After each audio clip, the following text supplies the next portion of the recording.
Committee will come to order. The chair notes the presence of a quorum. Good morning. Welcome, Madam Secretary. Welcome to each of you. This is a public hearing of the Benghazi Select Committee. Just a couple of quick administrative matters before we start, Madam Secretary. There are predetermined breaks, but I want to make it absolutely clear we can take a break for any reason or for no reason. If you or anyone would just simply alert me, then we will take a break, and it can be for any reason or for no reason. To our guests, we are happy to have you here.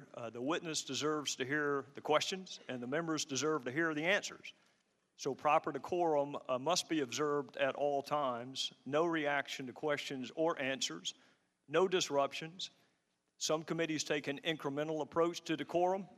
I do not. This is your one and only notice. Madam Secretary, the ranking member and I will give opening statements, and then you will be recognized for your opening statement. And then after that, the members will alternate from one side to the other. And because you have already been sworn, we will go straight to your opening. So I will now recognize myself and then recognize Mr. Cummings and then you, Madam Secretary. Chris Stevens, Sean Smith, Glenn Doherty, and Tyrone Woods served this country with courage and with honor. And they were killed under circumstances that most of us could never imagine. Terrorists pour through the front gate of an American facility, attacking people and property with machine guns, mortars, and fire. It is important that we remember how these four men died. It is equally important that we remember how these four men lived and why. They were more than four images on a television screen. They were husbands and fathers and sons and brothers and family and friends. They were Americans who believed in service and sacrifice. Many people speak wistfully of a better world, but do little about it. These four went out and actually tried to make it better, and it cost them their lives. So we know what they gave us. What do we owe them? Justice for those that killed them. We owe their families our everlasting gratitude, respect. We owe them and each other the truth about why we were in Libya. The truth about what we were doing in Libya. The truth about the escalating violence in Libya before we were attacked and these four men were killed. The truth about requests for additional security. The truth about requests for additional personnel. The truth about requests for additional equipment. The truth about where and why our military was positioned as it was on the anniversary of 9/11. The truth about what was happening and being discussed in Washington while our people were under attack. The truth about what led to the attacks and the truth about what our government told the American people after the attacks. Why were there so many requests for more security personnel and equipment, and why were those requests denied in Washington? Why did the State Department, compound and facility, not even come close to meeting proper security specifications? What policies were we pursuing in Libya that required a physical presence in spite of the escalating violence? Who in Washington was aware of the escalating violence? What precautions, if any, were taken on the anniversary of 9/11? What happened in Washington after the first attack, and what was our response to that attack? What did the military do or not do? What did our leaders in Washington do or not do, and when? Why was the American public given such divergent accounts of what caused these attacks? And why is it so hard to get information from the very government these four men represented, served, and sacrificed for? Even after an accountability review board and a half-dozen congressional investigations, these and other questions still lingered. And these questions lingered because previous investigations were not thorough. These questions lingered because those previous investigations were narrow in scope and either incapable or unwilling to access the facts and evidence necessary to answer all relevant question. So the House of Representatives, including some Democrats, I hasten to add, asked this committee to write the final definitive accounting of what happened in Benghazi. This committee is the first committee to review more than 50,000 pages of documents because we insisted that they be produced. This committee is the first committee to demand access to more eyewitnesses because serious investigations talk to as many eyewitnesses as possible. This committee is the first committee to thoroughly and individually interview scores of other witnesses, many of them for the first time. This committee is the first committee to review thousands of pages of documents from top State Department personnel. This committee is the first committee to demand access to relevant documents from the CIA, the FBI, the Department of Defense, and even the White House. This committee is the first committee to demand access to the emails to and from Ambassador Chris Stevens. How could an investigation possibly be considered serious without reviewing the emails of the person most knowledgeable about Libya?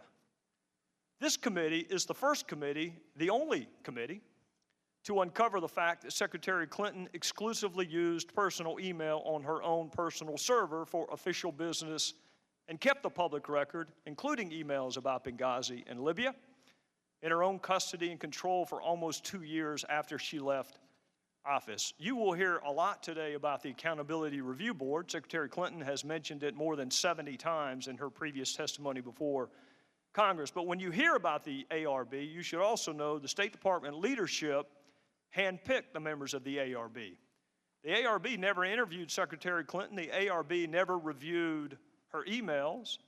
And Secretary Clinton's top advisor was allowed to review and suggest changes to the ARB before the public ever saw it. There's no transcript of ARB interviews, so it's impossible to know whether all relevant questions were asked and answered. And because there's no transcript, it is also impossible to cite the ARB interviews with any particularity at all. That is not independent. That is not accountability. That is not a serious investigation. You will hear there were previous congressional investigations into Benghazi, and that is true. And it should make you wonder why those investigations failed to interview so many witnesses and access so many documents. If those previous congressional investigations were really serious and thorough, how did they miss Ambassador Stevens' emails? If those previous investigations were serious and thorough, how did they miss Secretary Clinton's emails? If those congressional investigations really were serious and thorough, why did they fail to interview dozens of key State Department witnesses, including agents on the ground who experienced the attacks firsthand? Just last month, 3 years after Benghazi, top aides finally returned documents to the State Department. A month ago, this committee received 1,500 new pages of Secretary Clinton's emails related to Libya and Benghazi, 3 years after the attacks. And a little over 2 weeks ago, this committee received nearly 1,400 pages of Ambassador Stevens' emails, 3 years after the attacks. It is impossible to conduct a serious fact-centric investigation without access to the documents from the former Secretary of State, the ambassador who knew more about Libya than anyone else, and testimony from witnesses who survived the attacks. Madam Secretary, I understand there are people, frankly, in both parties who have suggested that this investigation is about you. Let me assure you it is not, and let me assure you why it is not. This investigation is about 4 people who were killed representing our country on foreign soil. It is about what happened before, during, and after the attacks that killed them. It is about what this country owes to those who risk their lives to serve it. And it is about the fundamental obligation of government to tell the truth, always, to the people that it purports to represent. Madam Secretary, not a single member of this committee signed up to investigate you or your email. We signed up to investigate and therefore honor the lives of 4 people that we sent into a dangerous country to represent us and to do everything we can to prevent it from happening to others. Our committee has interviewed 100 witnesses. Not a single one of them has been named Clinton until today. You were the Secretary of State for this country at all relevant times. So of course the committee is going to want to talk to you. You are an important witness. You are one important witness among 100 important witnesses. And I do understand you wanted to come sooner than today, so let me be clear why that did not happen. You had an unusual email arrangement, which meant the State Department could not produce your emails to us. You made exclusive use of personal email and a personal server. And when you left the State Department, you kept the public record to yourself for almost 2 years. And it was you and your attorneys who decided what to return and what to delete. Those decisions were your decisions, not our decisions. It was only in March of this year we learned of this email arrangement. And since we learned of this email arrangement, we have interviewed dozens of witnesses, only one of whom was solely related to your email arrangement. And that was the shortest interview of all, because that witness invoked his Fifth Amendment privilege against incrimination.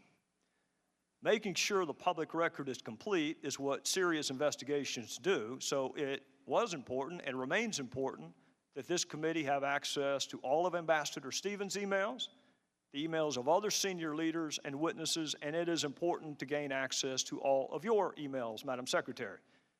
Your emails are no less or no more important than the emails of anyone else. It just took us a little bit longer to get them, and it garnered a little more attention in the process. I want you to take note during this hearing how many times congressional Democrats call on this administration to make long-awaited documents available to us. They won't. Take note of how many witnesses congressional Democrats ask us to schedule for interview. They won't. We would be much closer to finding out what happened and writing the final definitive report if Democrats on this committee had helped us just a little bit pursue the facts. But if the Democrats on this committee had their way, dozens of witnesses never would have been interviewed. Your public record would still be private. Thousands of documents never would have been accessed. And we wouldn't have the emails of our own ambassador. That may be smart politics, but it is a lousy way to run a serious investigation. There are certain characteristics that make our country unique in the annals of history. We are the greatest experiment in self-governance the world has ever known. And part of that self-governance comes self-scrutiny, even of the highest officials. Our country is strong enough to handle the truth, and our fellow citizens expect us to pursue the truth wherever the facts take us. So this committee is going to do what we pledged to do and what should have been done, frankly, a long time ago, which is interview all relevant witnesses, examine all relevant evidence, and access all relevant documents. And we're going to pursue the truth in a manner worthy of the memory of the 4 people who lost their lives and worthy of the respect of our fellow citizens. And we are going to write that final definitive accounting of what happened in Benghazi. And we would like to do it with your help and the help of our Democrat colleagues, but make no mistake, we are going to do it nonetheless. Because understanding what happened in Benghazi goes to the heart of who we are as a country and the promises we make to those that we send into harm's way. They deserve the truth. They deserve the whole truth. They deserve nothing but the truth. The people we work for deserve the truth. The friends and family of the 4 who lost their lives deserve the truth. We're going to find the truth because there is no statute of limitations on the truth. With that, I would recognize my friend from Maryland.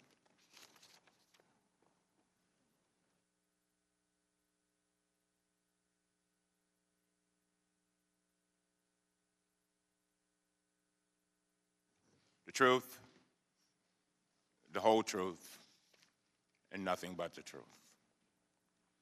The truth, the whole truth, and nothing but the truth. Madam Secretary, I want to thank you very much for being here today to testify before Congress on this very important issue. This is your third time. This week, our chairman, Mr. Gowdy, was interviewed in a lengthy media profile. During his interview, he complained that he was, and I quote, he has an impossible job. That's what the chairman said, impossible job. He said it is impossible to conduct a serious, fact-centric investigation in such a, quote, political environment. I have great respect for the chairman, but on this score, he is absolutely wrong. In fact, it has been done by his own Republican colleagues in the House on this very issue, Benghazi. The Republican chairman of the House Intelligence Committee conducted an extensive, bipartisan, 2-year investigation and issued a detailed report. The Senate Intelligence Committee and the Senate Homeland Security Committee also conducted a bipartisan investigation. Those bipartisan efforts respected and honored the memories of the 4 brave Americans who gave their lives in Benghazi. Ambassador Chris Stevens, Sean Smith, Tyrone Woods, and Glenn Doherty. The problem is that the Republican caucus did not like the answers they got from those investigations. So they set up this select committee with no rules, no deadline, and an unlimited budget. And they set them loose, Madam Secretary, because you're running for president. Clearly, it is possible to conduct a serious bipartisan investigation. What is impossible is for any reasonable person to continue denying that Republicans are squandering millions of taxpayer dollars on this abusive effort to derail Secretary Clinton's presidential campaign. In the chairman's interview, he tried to defend against this criticism by attempting to cast himself as the victim. And he complained about attacks on the credibility of the Select Committee. His argument would be more compelling if Republicans weren't leading the charge.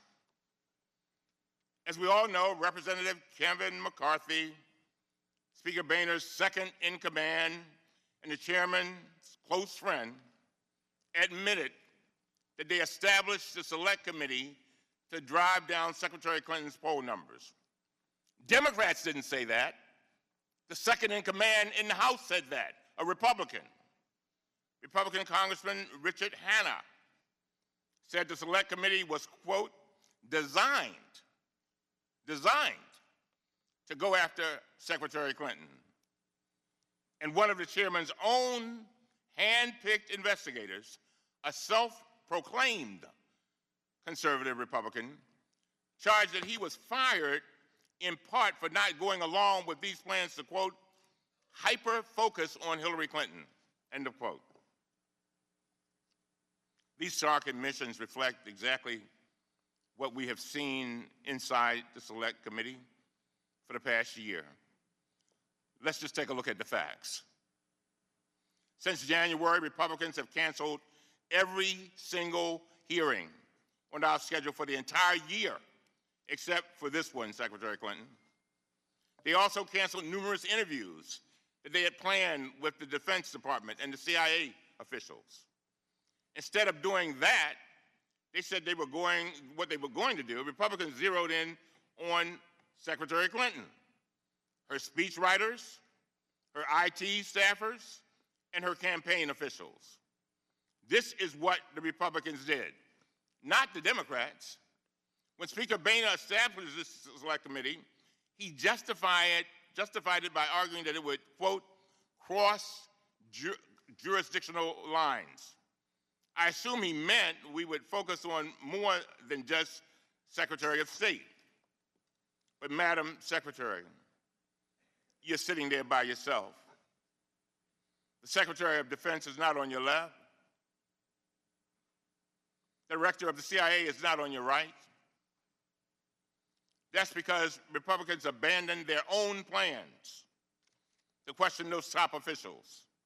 So instead of being cross-jurisdictional, Republicans just crossed them off the list. Last weekend, the chairman told the Republican colleagues to shut up and stop talking about the Select Committee. What I want to know is this, and this is a key question. Why tell the Republicans to shut up when they are telling the truth, but not when they are attacking Secretary Clinton with reckless accusations that are demonstrably false? Why not tell them to shut up then? Carly Fiorina has said that Secretary Clinton has blood on her hands. Mike Huckabee accused her of ignoring the warning calls from dying Americans in Benghazi. Senator Rand Paul said Benghazi was a 3 a.m. phone call that she never picked up. And Senator Lindsey Graham tweeted, "Where the hell were you on the night of the Benghazi attack?" Everyone on this panel knows these accusations are baseless, from our own investigation and all those before it. Yet, Republican members of this Select Committee remain silent. On Monday, the Democrats issued a report showing that none of the 54 witnesses the committee interviewed substantiated these wild Republican claims. Secretary Clinton did not order the military to stand down, and she neither approved nor denied requests for additional security. I ask that our report be included in the official record for today's hearing, Mr. Chairman. Without objection. What is so telling is that we issued virtually the same report a year ago. Same report. When we first joined the Select Committee, I asked my staff to put together a complete report and database setting forth the questions that have been asked about the attacks and all of the answers that were provided in the 8 previous investigations. I ask that this report also be included in the record, Mr. Chairman. Without objection. The problem is that rather than accepting these facts, Republicans continue to spin new conspiracy theories that are just as outlandish and inaccurate. For example, the chairman recently tried to argue that Sidney Blumenthal was Secretary Clinton's primary advisor on Libya. And this past Sunday, Representative Pompeo claimed on national television that Secretary Clinton relied on Sidney Blumenthal for most of her intelligence on Libya. Earlier this week, the Washington Post fact checker awarded this claim 4 Pinocchios, its worst rating. Here's the bottom line. The Select Committee has spent 17 months and $4.7 million of taxpayer money. We've held 4 hearings and conducted 54 interviews and depositions. Yes, we have received some new emails from Secretary Clinton, Ambassador Stevens, and others. And yes, we have conducted some new interviews. But these documents and interviews do not show any nefarious activity. In fact, it's just the opposite. The new information we have obtained confirms and corroborates the core facts we already knew from 8 previous investigations. They provide more detail, but they do not change the basic conclusions. It is time now for the Republicans to end this taxpayer-funded fishing expedition. We need to come together and shift from politics to policy. That's what the American people want, shifting from politics to policy. We need to finally make good on our promises to the families. And the families only asked us to do three things. One, do not make this a political football. Two, find the facts. Three, do everything in your power to make sure that this does not happen again. And so we need to start focusing on what we here in Congress can do to improve the safety and security of our diplomatic corps in the future. And with that, Mr. Chairman, I yield back. Chair, thanks to the gentleman from Maryland. Madam Secretary, you are recognized for your opening statement. Thank you, Mr. Chairman, Ranking Member Cummings, members of this committee. The terrorist attacks at our diplomatic compound and later at the CIA post in Benghazi, Libya on September 11th, 2012, took the lives of 4 brave Americans: Ambassador Chris Stevens, Sean Smith, Glenn Doherty, and Tyrone Woods. I'm here to honor the service of those 4 men, the courage of the Diplomatic Security Agency and the CIA officers who risked their lives that night, and the work their colleagues do every single day all over the world. I knew and admired Chris Stevens. He was one of our nation's most accomplished diplomats. Chris's mother liked to say that he had sand in his shoes because he was always moving, always working, especially in the Middle East that he came to know so well. When the revolution broke out in Libya, we named Chris as our envoy to the opposition. There was no easy way to get him into Benghazi to begin gathering information and meeting those Libyans who were rising up against the murderous dictator Gaddafi. But he found a way to get himself there on a Greek cargo ship, just like a 19th century American envoy. But his work was very much 21st century hard-nosed diplomacy. It is a testament to the relationships that he built in Libya that on the day following the awareness of his death, tens of thousands of Libyans poured into the streets in Benghazi.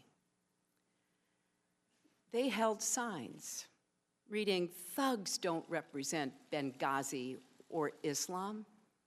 Sorry, people of America, this is not the behavior of our Islam or our prophet."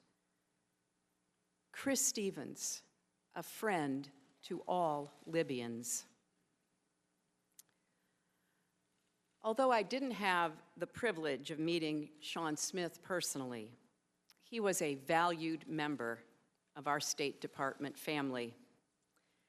An Air Force veteran, he was an information management officer who had served in Pretoria, Baghdad, Montreal, and The Hague. Tyrone Woods and Glenn Doherty worked for the CIA.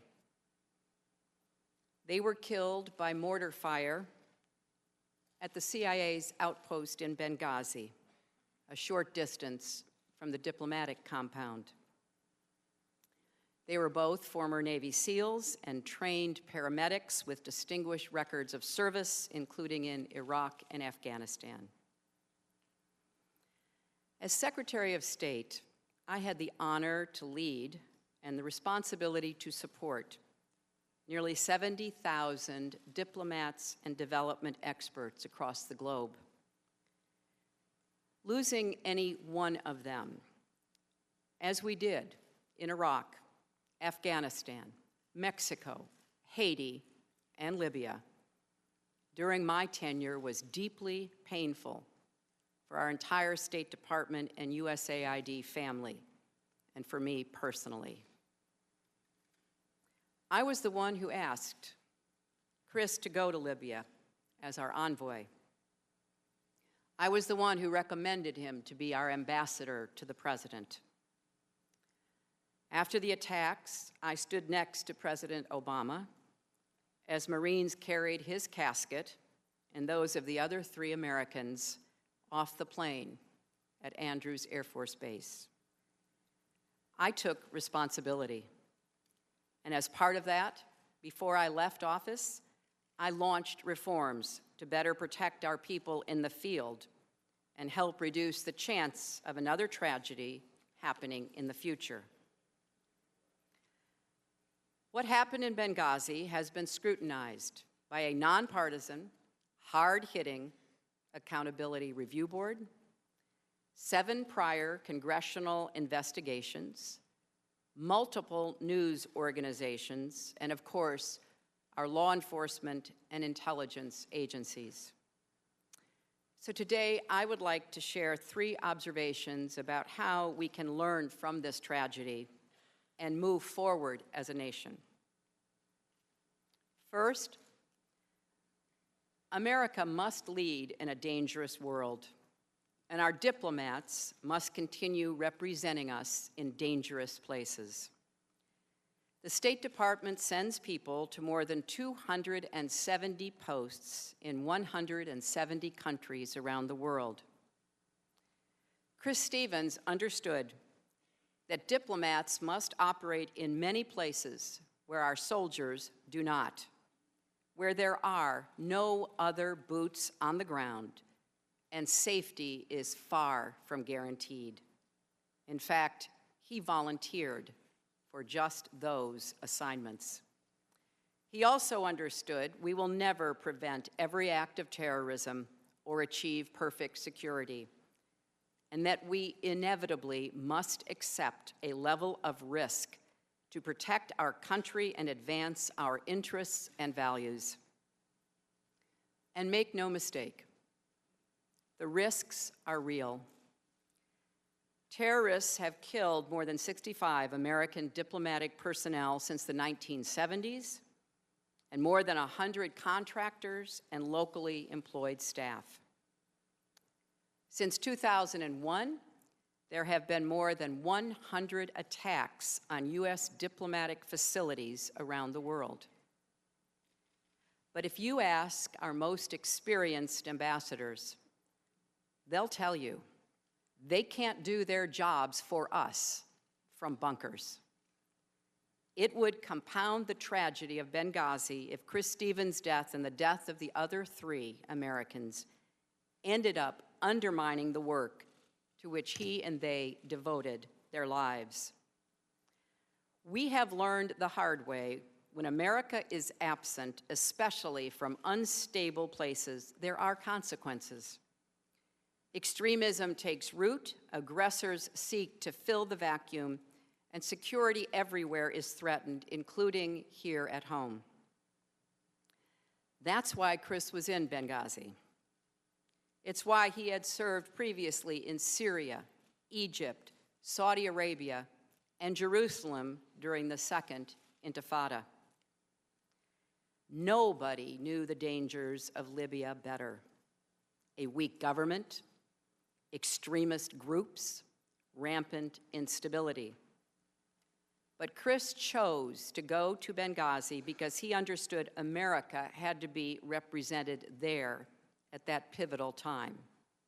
He knew that eastern Libya was where the revolution had begun and that unrest there could derail the country's fragile transition to democracy. And if extremists gained a foothold, they would have the chance to destabilize the entire region, including Egypt and Tunisia.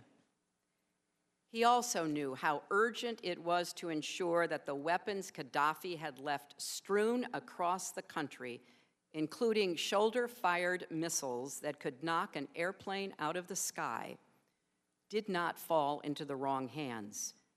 The nearest Israeli airport is just a day's drive from the Libyan border. Above all, Chris understood that most people in Libya or anywhere reject the extremists' argument that violence can ever be a path to dignity or justice. That's what those thousands of Libyans were saying after they learned of his death.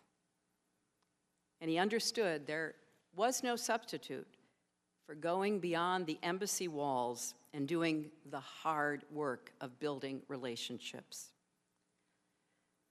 Retreat from the world is not an option. America cannot shrink from our responsibility to lead.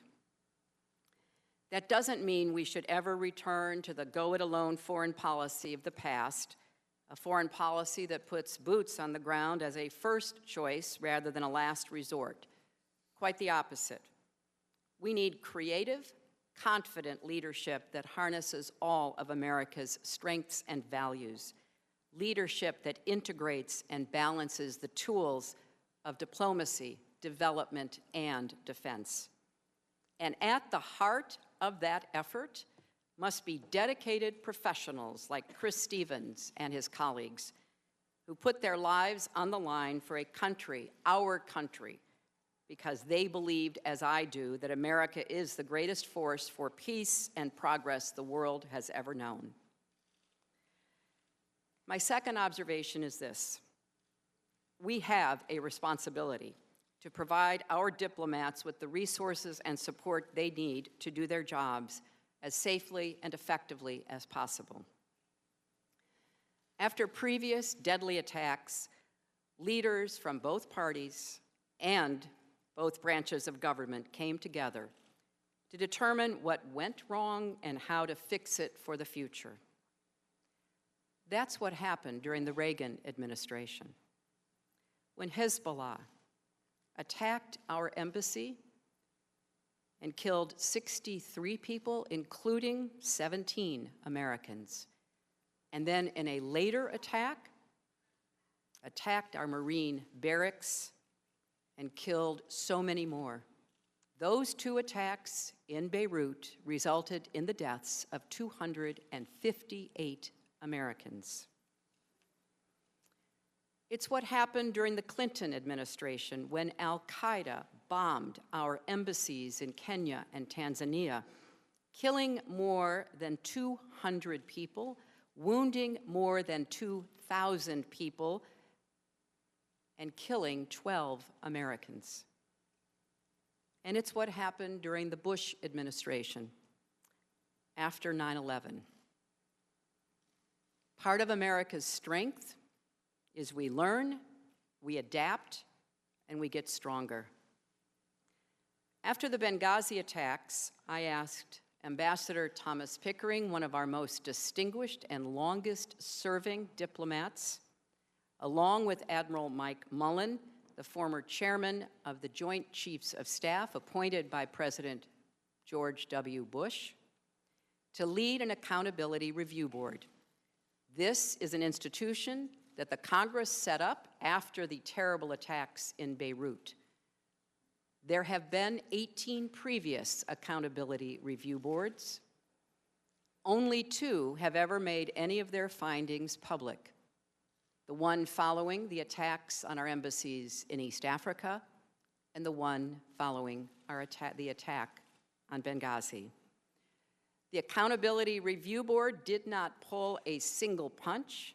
They found systemic problems and management deficiencies in 2 State Department bureaus. And the review board recommended 29 specific improvements. I pledged that by the time I left office, every one would be on the way to implementation, and they were. More Marines were slated for deployment to high-threat embassies. Additional diplomatic security agents were being hired and trained. And Secretary Kerry has continued this work. But there is more to do, and no administration can do it alone. Congress has to be our partner, as it has been after previous tragedies. For example, the Accountability Review Board and subsequent investigations have recommended improved training for our officers before they deploy to the field. But efforts to establish a modern joint training center are being held up by Congress. The men and women who serve our country deserve better. Finally, there is one more observation I'd like to share. I traveled to 112 countries as Secretary of State. Every time I did, I felt great pride and honor representing the country that I love. We need leadership at home to match our leadership abroad. Leadership that puts national security ahead of politics and ideology. Our nation has a long history of bipartisan cooperation on foreign policy and national security. Not that we always agree, far from it, but we do come together when it counts. As Secretary of State, I worked with the Republican chairman of the Senate Foreign Relations Committee to pass a landmark nuclear arms control treaty with Russia. I worked with the Republican leader, Senator Mitch McConnell, to open up Burma, now Myanmar, to democratic change. I know it's possible to find common ground because I have done it. We should debate on the basis of fact, not fear. We should resist denigrating the patriotism or loyalty of those with whom we disagree. So I'm here. Despite all the previous investigations and all the talk about partisan agendas, I'm here to honor those we lost and to do what I can to aid those who serve us still. My challenge to you, members of this committee, is the same challenge I put to myself. Let's be worthy of the trust the American people have bestowed upon us. They expect us to lead, to learn the right lessons, to rise above partisanship, and to reach for statesmanship. That's what I try to do every day as Secretary of State, and it's what I hope we will all strive for here today and into the future. Thank you.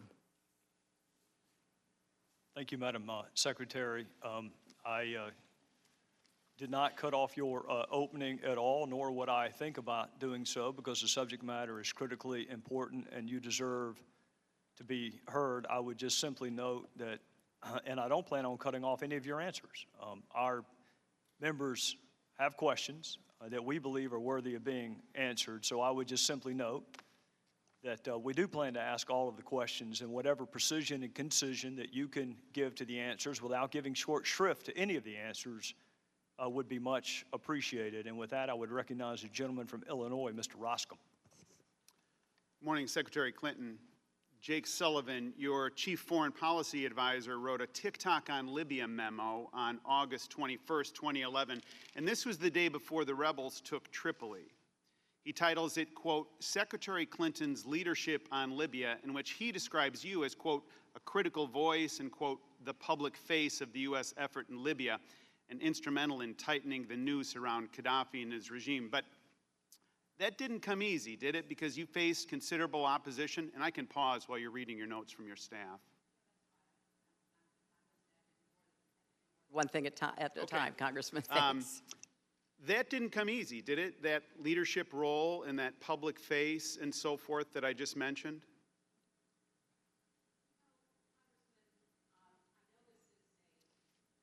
I know this is an issue that the committee has raised, and it really boils down to why were we in Libya? Why did the United States join with our NATO and European allies, join with our Arab partners to protect the people of Libya against the murderous planning of Gaddafi?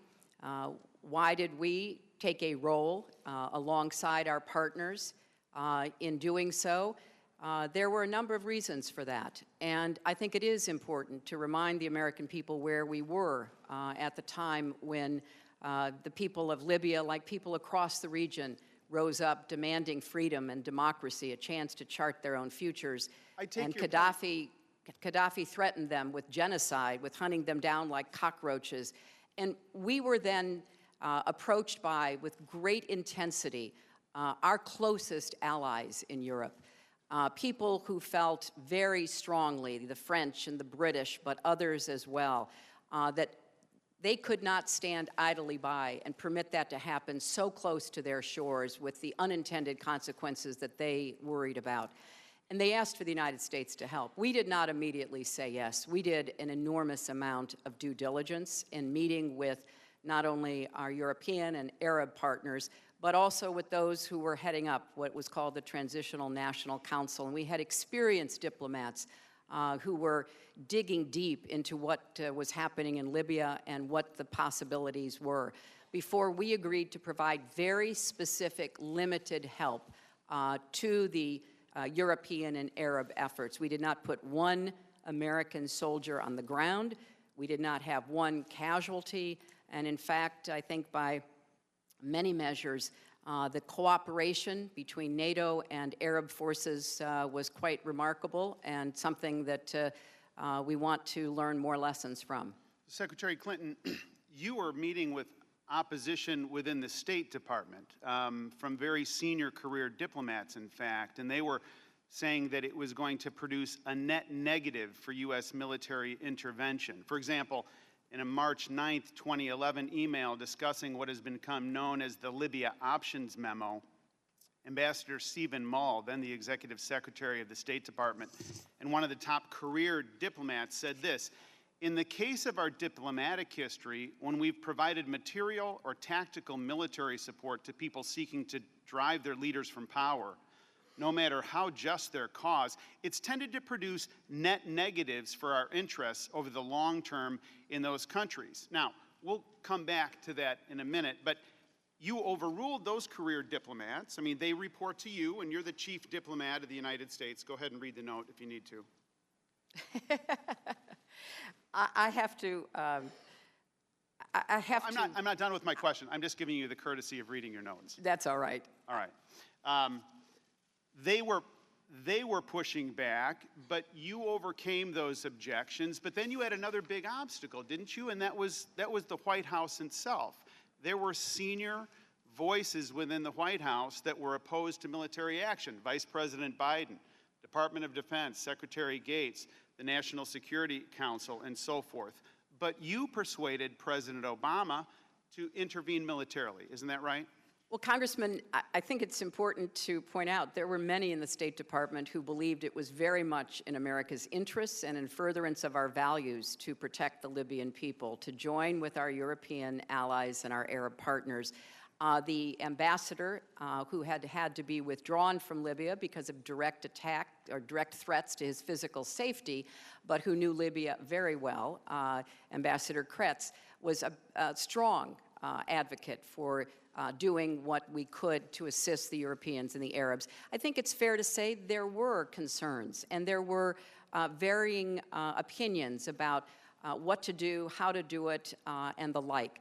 At the end of the day, this was the president's decision, and all of us fed in our views. I did not favor it until I had done, as I said, the due diligence, speaking with not just people within our government and within the governments of all of the other nations who were urging us to assist them, but also meeting in person with the gentleman who had assumed a lead role in the Transitional National Council. So it is, of course, fair to say this was a difficult decision. I wouldn't sit here and say otherwise, and there were varying points of view about it. But at the end of the day, in large measure, because of the strong appeals from our European allies, the Arab League passing a resolution urging that the United States and NATO join with them, those were unprecedented requests. And we did decide, or in recommending to the president, that there was a way to do it. The president, I think, very clearly had a limited instruction about how to proceed. And the first planes that flew were French planes.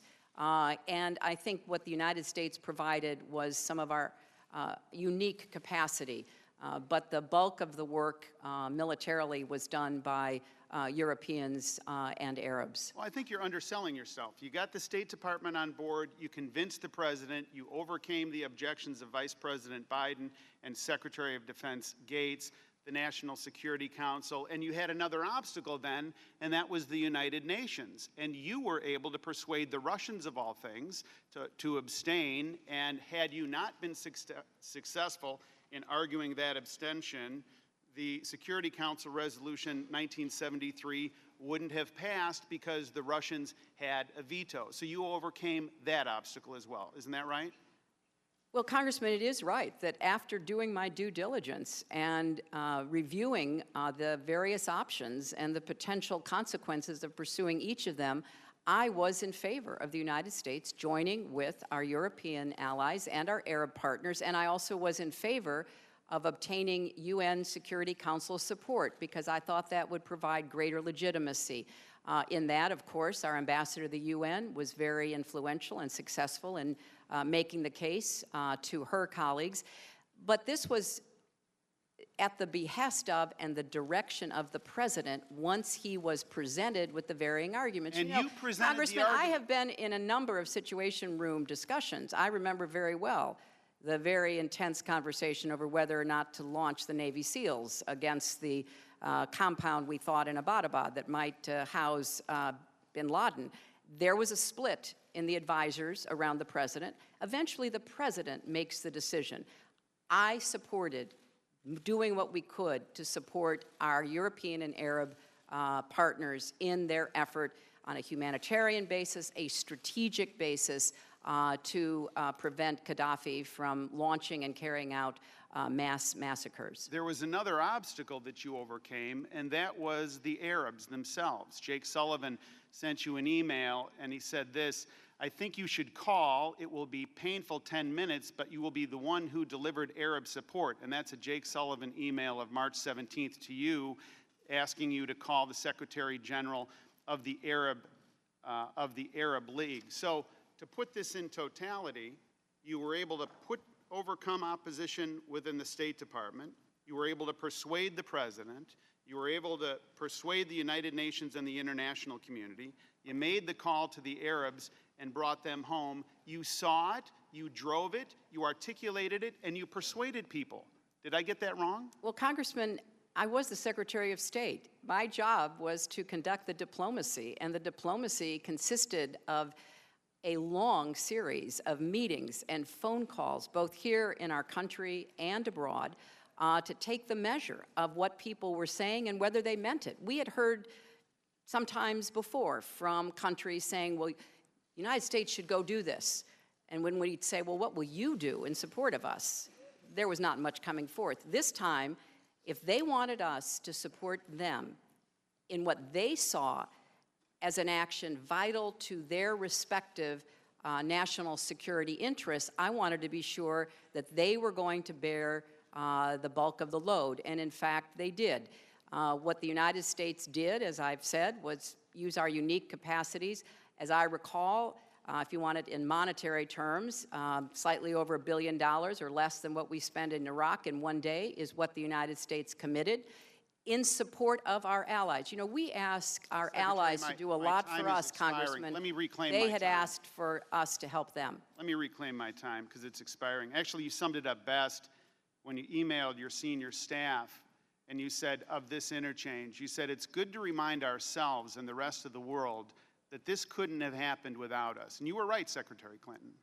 Our Libya policy couldn't have happened without you because you were its chief architect. And I said we're going to go back to Ambassador Mull's warning about using military for regime change. And he said long-term things weren't going to turn out very well. And he was right. After your plan, things in Libya today are a disaster. I yield back.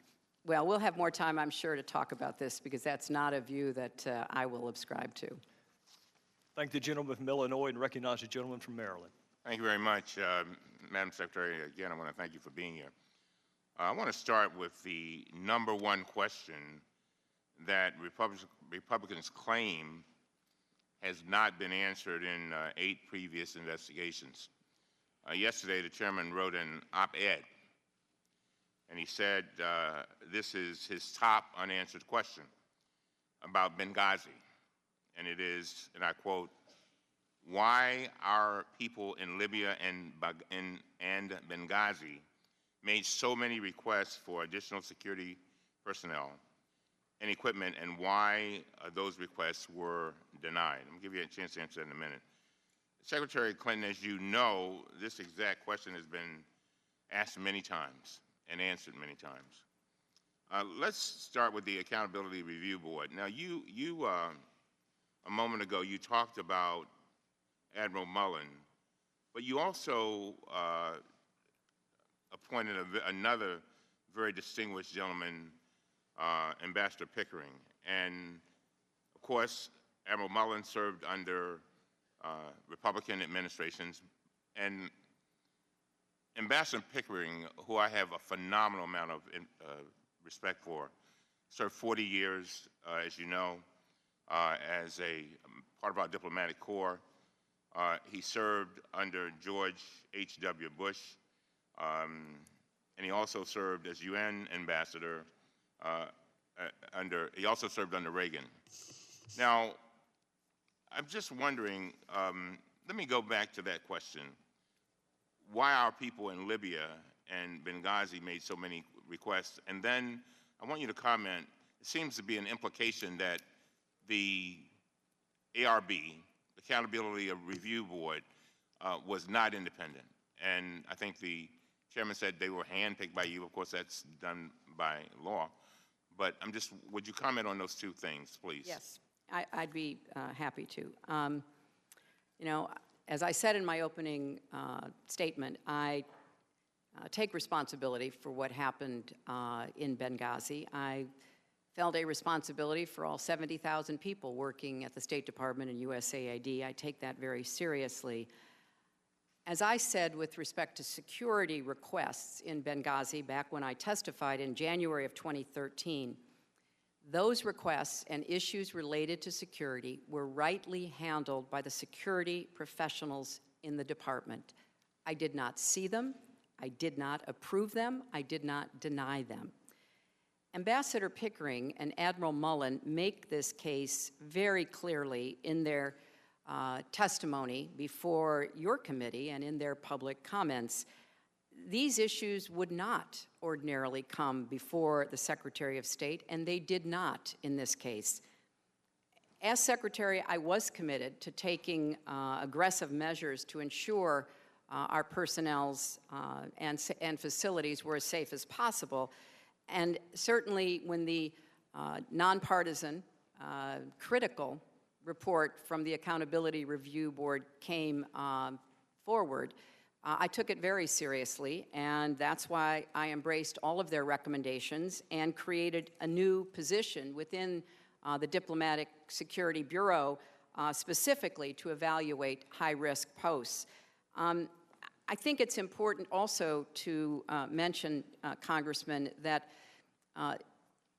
the diplomatic security professionals who are reviewing these requests, along with those who are serving in war zones and hotspots around the world, have great expertise and experience in keeping people safe. If you go on CODELs, they are the ones who plan your trip to keep you safe. They certainly did that for me. But most importantly, that's what they do every day for everybody who serves our country as a diplomat or development professional.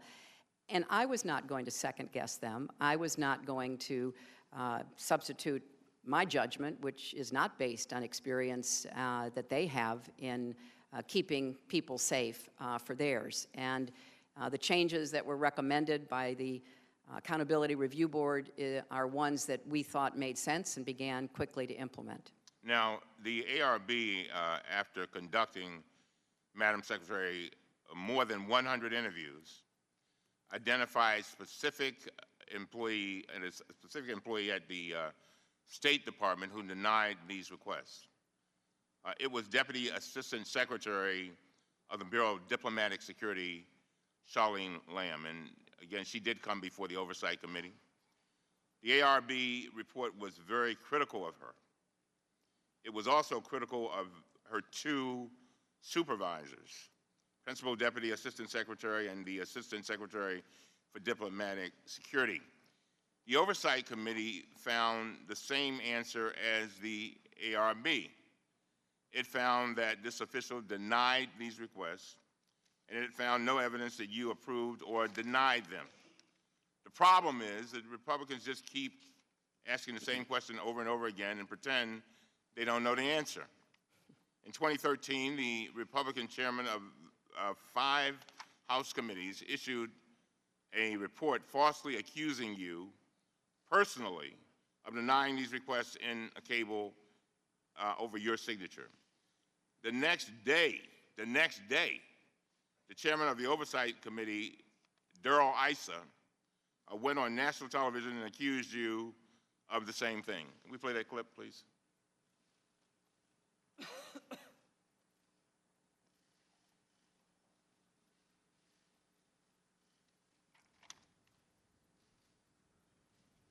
Secretary of State was just wrong. She said she did not participate in this, and yet only a few months before the attack, she outright denied security in her signature in a cable, April 2012.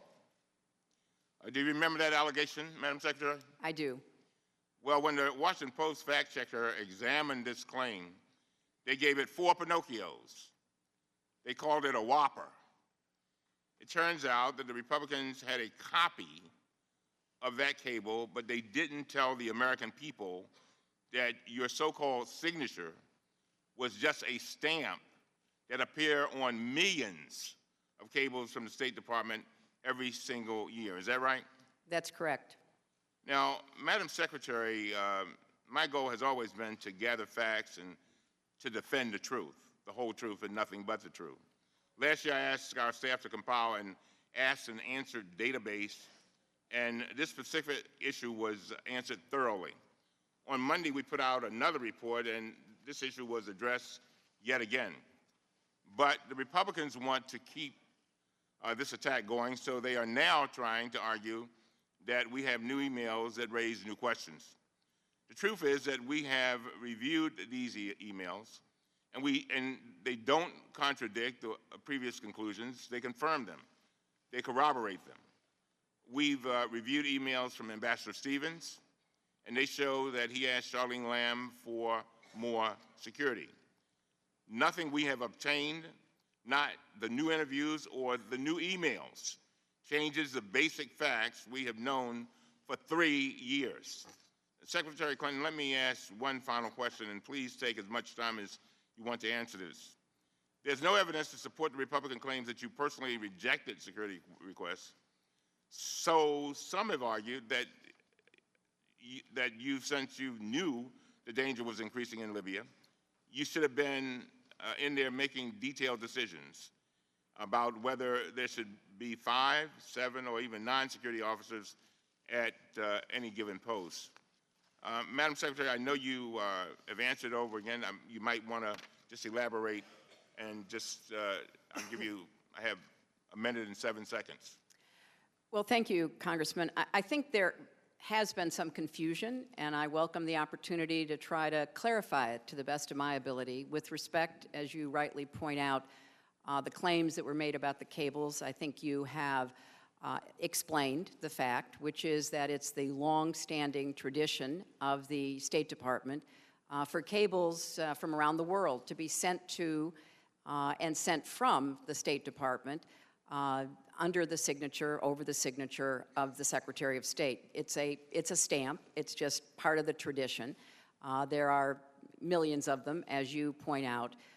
They are sorted through and directed to the appropriate personnel. Very few of them ever come to my attention. None of them with respect to security regarding Benghazi did. Then the other point, which I thank you for raising so that perhaps I can speak to this one as well. There is, of course, information that we were obtaining about the increasingly dangerous environment in Libya, across the country, but in particular in eastern Libya. And we were aware of that, and we were certainly taking that into account. There was no actionable intelligence on September 11th, or even before that date, about any kind of planned attack on our compound in Benghazi. And there were a lot of debates apparently that went on within the security professionals about what to provide, because they did have to prioritize. The Accountability Review Board pointed that out. The State Department has historically, and certainly before this terrible incident, not had the amount of money that we thought would be necessary to do what was required to protect everyone. So of course there had to be priorities, and that was something that the security professionals dealt with. I think that both Admiral Mullen and Ambassador Pickering made it very clear that they thought that the high threat post should move to a higher level of scrutiny, and we had immediately moved to do that. Thank you. Thank the gentleman. The chair would now recognize the gentlelady from Indiana, Ms. Brooks. Good morning, Secretary Clinton. Morning. Thank you for being here today. In drawing on what you just said, that very few, but no requests for Benghazi came to your attention, I'd like to show you something.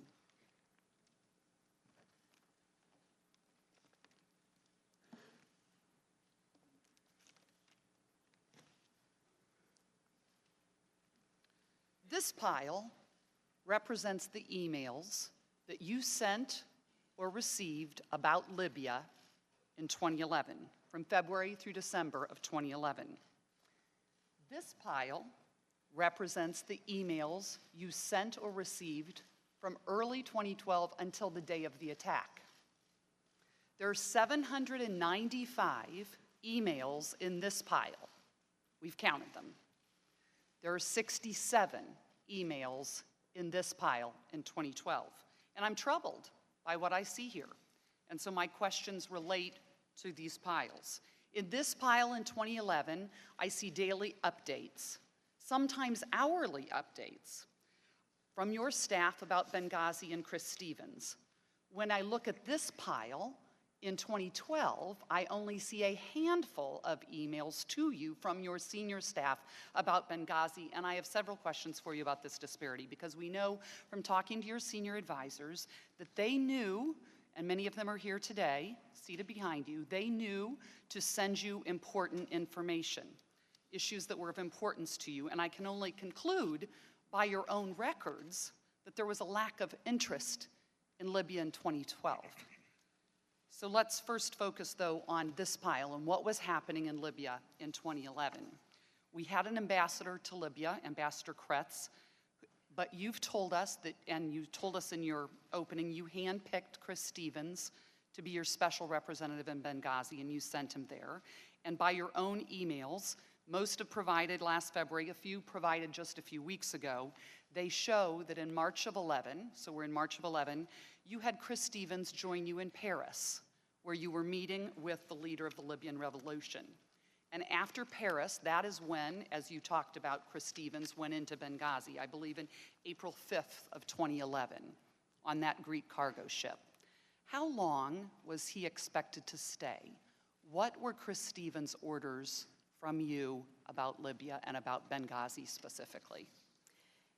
Chris Stevens was asked to go to Benghazi to do reconnaissance, to try to figure out who were the leaders of the insurgency who were based in Benghazi, what their goals were, what they understood would happen if they were successful. It was, as I said, the hard-nosed 21st century diplomacy that is rooted in the old-fashioned necessary work of building relationships and gathering information.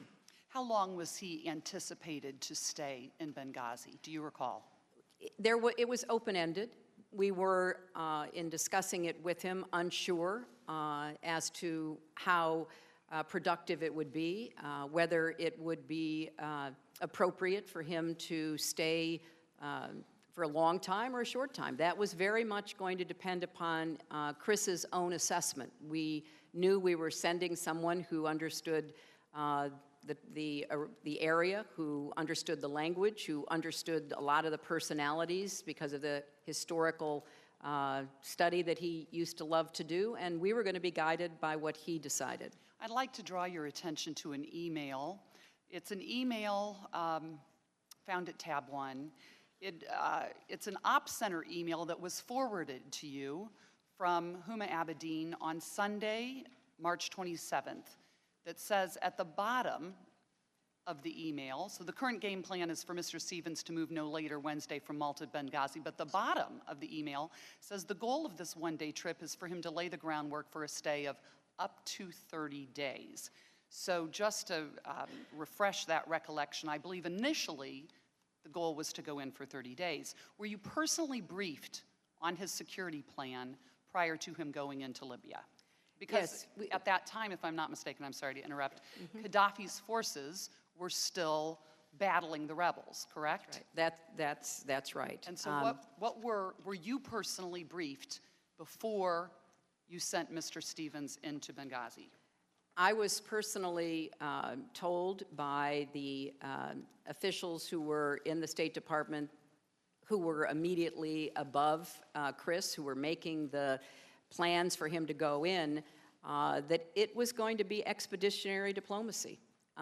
It was going to require him to make a lot of judgments on the ground about what he could accomplish, and including where it would be safe for him to be and how long for him to stay. And I think the initial decision was, up to 30 days and reassess, but it could have been 10 days, it could have been 60 days, depending upon what he found and what he reported back to us. And possibly what was determined about the danger of Benghazi. Who were those officials? Secretary Well, there were a Clinton, number of officials who were that working. were advising you on the security specifically. Well, with respect to the security, this was a particular concern of the Assistant Secretary for the Bureau in which Chris worked. And I'm sorry, what was that person's name? Assistant Secretary Jeff Feldman. Thank you. And it was also a concern of the Assistant Secretary for Diplomatic Security, as well as other officials within the State Department.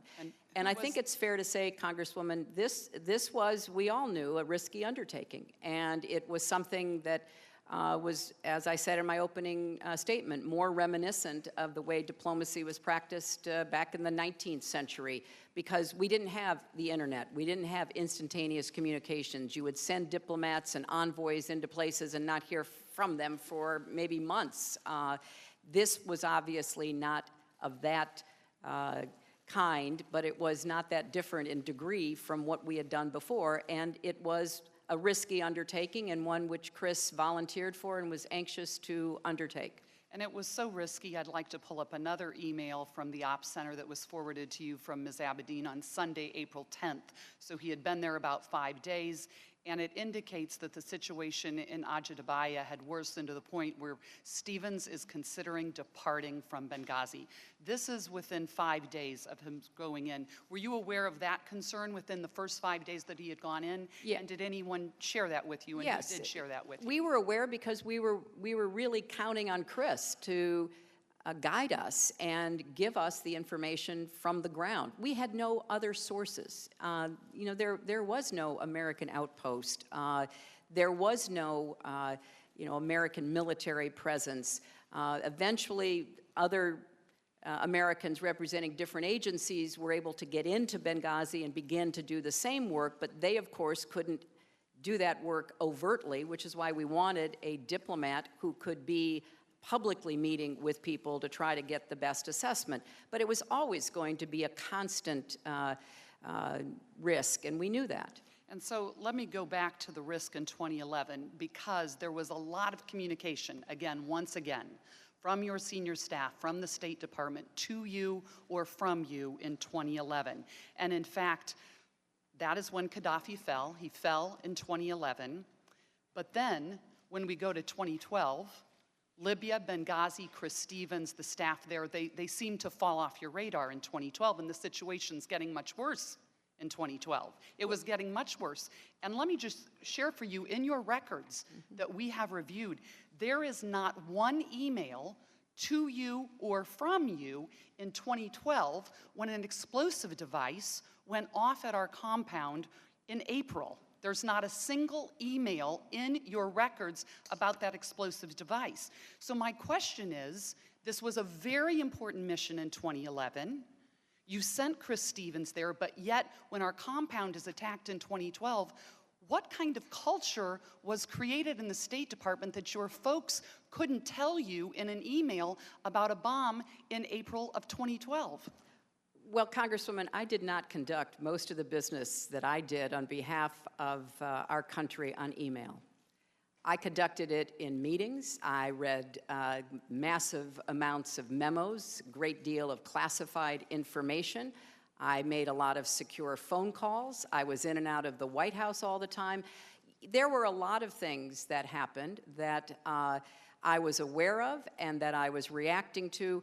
If you were to be in my office in the State Department, I didn't have a computer. I did not do the vast majority of my work on email, and I bet there's a lot of Sid Blumenthal's emails in there from 2011 too. Well, we'll get And to so that I think later. that there were, I don't want you to have a mistaken impression about what I did and how I did it. Most of my work was not done on emails with my closest aides, with officials in the State Department, officials in the rest of the government, as well as the White House and people around the world. And thank you for sharing that, because I'm sure that it's not all done on emails, Madam Secretary, and there are meetings and there are discussions. And so then when our compound took a second attack on June 6th, when a bomb blew a wall through the compound then, no emails at all. But I am interested in knowing, who were you meeting with, who were you huddling with, how were you informed about those things? Because there is nothing in the emails that talks about 2 significant attacks on our compounds in 2012. There was a lot of information in 2011 about issues and security posture, and yet nothing in 2012. Well, I'd be happy to explain. Every morning when I arrived at the State Department, usually between 8 and 8:30, I had a personal one-on-one briefing from the representative of the Central Intelligence Agency, who shared with me the highest level of classified information that I was to be aware of on a daily basis. I then had a meeting with the top officials of the State Department every day that I was in town. That's where a lot of information, including threats and attacks on our facilities, was shared. I also had a weekly meeting every Monday with all of the officials, the assistant secretaries and others, so that I could be brought up to date on any issue that they were concerned about. During the day, I received hundreds of pages of memos, many of them classified, some of them so top secret that they were brought into my office in a locked briefcase that I had to read and immediately return to the courier. And I was constantly at the White House in the Situation Room, meeting with the National Security Advisor and others. I would also be meeting with officials in the State Department, foreign officials, and others. So there was a lot going on during every day. I did not email during the day, and except on rare occasions when I was able to, but I didn't conduct the business that I did primarily on email. That is not how I gathered information, assessed information, asked the hard questions of the people that I worked with. It appears that leaving Benghazi, with respect to all of that danger, leaving Benghazi was not an option in 2012, and I yield back. Well, if I could just quickly respond, there was never a recommendation from any intelligence official in our government, from any official in the State Department, or from any other person with knowledge of our presence in Benghazi to shut down Benghazi, even after the 2 attacks that the compound suffered. And perhaps, you would wonder why, but I can tell you that it was thought that the mission in Benghazi, in conjunction with the CIA mission, was vital to our national interests. Gentlelady from Indiana yields back. Chair will now briefly recognize Mr. Cummings and then Ms. Duckworth. Thank you very much, Mr. Chairman. I just want to clarify, when I was asking Secretary Clinton a question a moment ago, I mentioned an email that had gone from Ambassador Chris Stevens to Deputy Secretary Lamb. What I meant to say was a cable, and I just wanted to make sure the record was clear. The record will reflect that. Ms. Duckworth.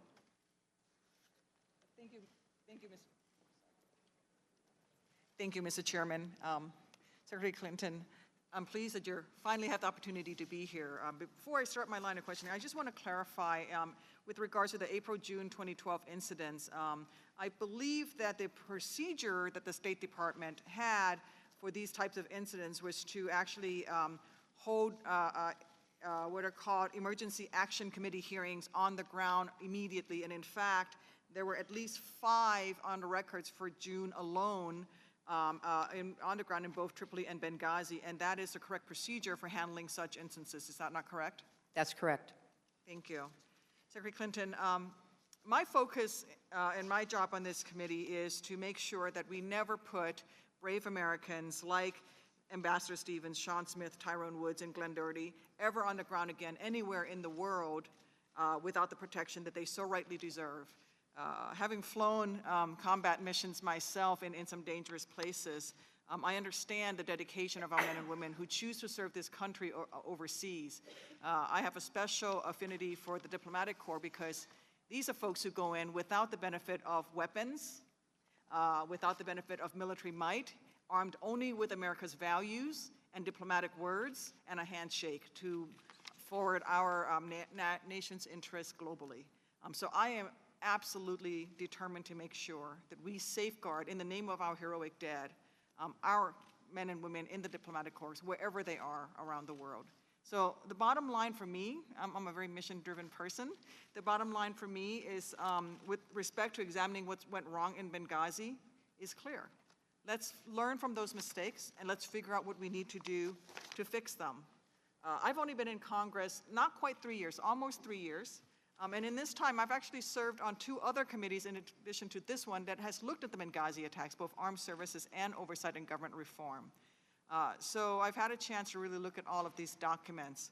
One of the things that I saw, and I'd like you to discuss this with you, is that the Department of State and the Department of Defense at the time seems to have not had the most ideal cooperation when it came to threat or security analysis. I do know, however, that over the past decade, they've established a tradition of working together on the ground in dangerous regions that has increased over time. However, as a member of the Armed Services Committee, which also looked at the Benghazi attacks, I'm concerned that the interagency cooperation between state and DoD was not sufficient in the weeks and months leading up to the September 11, 2012 attacks. For example, the joint contingency planning and training exercises, if we had conducted any joint interagency planning and training exercises, this may have actually helped the state and DoD to identify and fix existing vulnerabilities in the temporary mission facility in Benghazi. Moreover, regular communications between AFRICOM, which is the DoD command, and the Special Mission Benghazi could have facilitated the pre-positioning of military assets in a region where there were very real questions over the host country's ability to protect our diplomatic personnel. Secretary Clinton, within the weeks of the terrorist attacks in Benghazi happening, following that, I understand you partnered with the chairman of the Joint Chiefs of Staff to establish and deploy 5 interagency security assessment teams to assess our security posture and needs at least the 19 high threat posts in 13 different countries. In fact, Deputy Secretary Nides testified before the House Foreign Affairs Committee in December of 2012 that the State Department and DoD ISAT initiative created a roadmap for addressing emerging security challenges. Why did you partner with the Department of Defense to conduct such a high priority review, and was it effective in addressing the shortfalls in Benghazi and applying it for other locations? Congresswoman, thank you very much, and thanks for your service and particularly your knowledge about these issues rising from your own military service and the service on the committees here in the House. It's very challenging to get military assets into countries that don't want them there. And in fact, that has been a constant issue that we have worked between the State Department and the Department of Defense. The Libyans made it very clear from the very beginning they did not want any American military or any foreign military at all in their country. And what I concluded is that we needed to have these assessments because even if we couldn't post our own military in the country, we needed to have a faster reaction. Now, I certainly agree 100% with the findings of the Armed Services Committee here in the House and other investigations.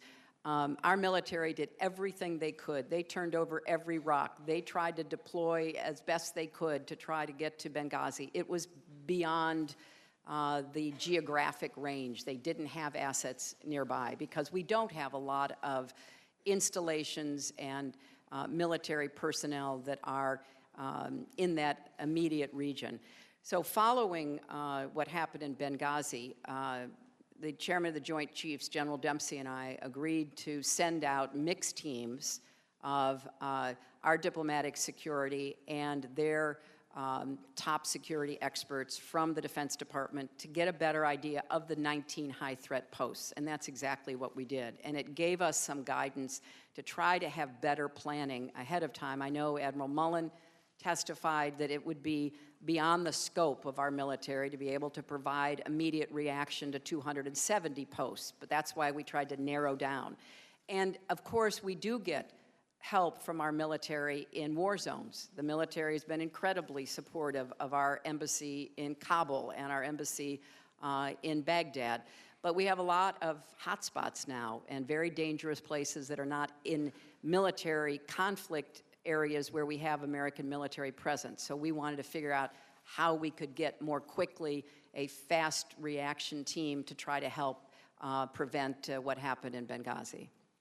Thank you. So this ISAT process that the joint teams of DOD and state that goes out and initially looked at the 19 posts, that's great that they come back with a report. It's kind of like, you know, the 7 reports to this, and now we have another committee. We can keep having committees to look into Benghazi, but if we never act on them, it doesn't help our men and women on the ground, and that's what I'm focused on. So what I want to know is, with these ISATs, so when they came back with their recommendations to you, have they been resourced? Are they institutionalized? What has been done with this process so that it's not a snapshot in time in reaction to Benghazi attack? And I want to make sure that, you know, at the very least we're continuing the cooperation, or at least there's some sort of institutionalization of the review process to make sure that if it's not those 19 posts, if the shift now is there's 20 posts or some other posts, what has been done to make sure it's institutionalized? Well, that was one of the changes that I instituted before I left, and I'm confident that Secretary Kerry and his counterpart, Secretary Carter at the Defense Department, are continuing that because I think it was very useful. Certainly it was useful for our security professionals and our diplomats to be partnered in that way with the Defense Department. You know, historically, the only presence at some of our facilities has been Marines. And as you know, well, Marines were there not for the purpose of personnel protection. They were there to destroy classified material and equipment. And so part of the challenge that we have faced in some of these hotspot dangerous areas is how we get more of a presence. And after Benghazi, we were able to get Marines deployed to Tripoli. So this is a constant effort between the State Department and the Defense Department, but it's my strong belief that the ISAT process has been and should be institutionalized, and we should keep learning from it. I'd like to touch on the quadrennial reviews. Again, coming from Armed Services, even as a young platoon leader out in a platoon, we got and read the Defense Quadrennial Review, which is a review that happens on a periodic basis that gives the individual soldier an idea of what the Defense Department is trying to do. And I understand you initiated something similar in the State Department. And this goes to, there's been discussion already about the culture at the State Department, especially when it comes to security. I find that the Department of Defense Quadrennial Defense Review is very good at instilling culture throughout the department. Mm-hmm. Can you talk a little bit about how and why you decided to do the review for the State Department? Was it useful? Is it useful? Is it getting out there? Is it a waste of time and we shouldn't be wasting money on it and we should be doing something else? Well, I hope it's not the latter. I learned about the Quadrennial Defense Review serving on the Armed Services Committee in the Senate during my time there. I agree with you completely, Congresswoman. It's a very successful roadmap. as to where we should be going, and I'm impressed that as a platoon leader, it was something that you took into account. So when I came to the State Department, there had never been anything like this done. There was no roadmap. And the State Department, USAID, would come up and fight for the money that they could get out of Congress, no matter who was in charge of the Congress, every single year. It's 1% of the entire budget, and it was very difficult to explain effectively what it is we were trying to achieve. So I did institute the first ever quadrennial diplomacy and development review. And one of the key questions that we were addressing is, what is this balance between risk and reward when it comes to our diplomats and our development professionals? Because the first thing I heard when I got to the State Department was a litany of complaints from a lot of our most experienced diplomats that they were being hamstrung, that the security requirements were so intense that they were basically unable to do their jobs. And of course, then from the security professionals, who were all part of this, what we call the QDDR, they were saying, we don't want you to go beyond the fence. We can't protect you in all of these dangerous circumstances. How you balance that, and it is a constant balancing of risk and reward in terms of what we hope our diplomats and development professionals can do. So it's been done twice now. Secretary Kerry, in his tenure, has done the second QDDR, and I hope it becomes as important and as much of a roadmap as the QDR has for our Defense Department and our military services. Thank you. I'm out of time, Mr. Chairman. I thank the gentlelady from Illinois. The chair will now recognize the gentlelady from Alabama, Ms. Roby. Good morning. Good morning. Secretary Clinton, my colleagues have focused on your relationship with the Ambassador, Chris Stevens, and why you sent him into Benghazi in 2011 as part of your broader Libya initiative. But it's not so clear from everything that we've reviewed that you had a vision in Benghazi going forward into 2012 and beyond. It appears that there was confusion and uncertainty within your own department about Libya. And quite frankly, Secretary Clinton, it appears that you were a large cause of that uncertainty. We've seen all the day-to-day updates and concern early in 2011, and I heard what you said to my colleague, Mrs. Brooks, and I'll get to that in a minute. But showing that Libya, and for that matter, Benghazi, belonged to you in 2011. It was yours, so to speak. And from your own records that we have, we saw a drop in your interest in Libya and Benghazi in 2012. Not only do the records show your drop in interest in Benghazi, it was even noticed by your own staff. I want to point this out to you. I say this because I want to point you to an email in early February 2012 between two staffers at your Libya desk that says you didn't know whether we still even had a presence in Benghazi. Let's not use my words. Let's use theirs. This can be found at tab 31. The email says, and it's dated February 9, 2012, one writes to the other about an encounter that she had with you. Quote, also, the secretary asked last week if we still have a presence in Benghazi. I think she would be upset to hear, yes, we do, but because we don't have enough security, they are on lockdown, end quote. And I say that this is very troubling to me because it raises several issues that I'd like to ask you about. I'm struck by the first part, quote, the secretary asked last week if we still have a presence in Benghazi. Now, you pointed out to Mrs. Brooks in her last line of questioning, based upon the email stacks here, that you engaged in a lot of conversations and briefings. So I'm assuming that this conversation with this member of your staff took place in one of those briefings, but then she sent this email asking about this. So how can this be that two of your staffers are emailing about whether or not you even knew that we had a presence in Benghazi in 2012 with all your interest in Libya in 2011, including your trip in October of 2011, and that months later we come to find out that you didn't even know if we had a presence there? Well, I can't comment on what has been reported. Of course I knew we had a presence in Benghazi. I knew that we were evaluating what that presence should be, how long it should continue. And I knew exactly what we were doing in Libya. And I think it's important, since you have some very legitimate questions about what we were doing. You know, the United States played a major role in the first election that the Libyan people had in 51 years. It was a successful election by every count, and they voted for moderates. They voted for the kind of people they wanted to govern them. We had a very successful effort that the United States supported, getting rid of Gaddafi's remaining chemical weapons, which we led and supported the United Nations and others in being able to do.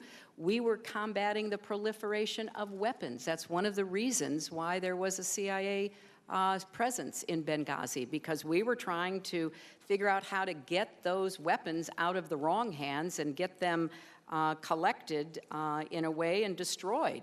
And in fact, we began reducing those heavy weapon stocks. We were, working on providing transition assistance to the Libyans. I met with the Libyans, I telephoned with the Libyans, I saw the Libyans all during this period.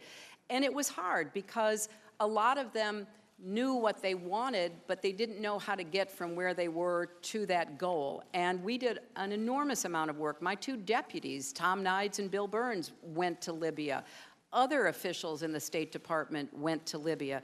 So there was a constant, continuing effort that I led to try to see what we could do to help. Now, one of the problems we faced is that the Libyans did not really feel that they could welcome a peacekeeping mission. They couldn't welcome foreign troops to their soil. That made it really difficult. And it didn't have to be American troops. It could have been troops from anywhere in the world under a UN mandate that might have helped them begin to secure their country. Secretary Clinton, if I may, I hear what you're saying, but this email says something very, very different. I can't speak to that. I can just tell you what I was doing, and I was doing a lot. Sure, but this was your staff, and it has to make me wonder if they had this conversation with you, why they would make it up. But I want to move on.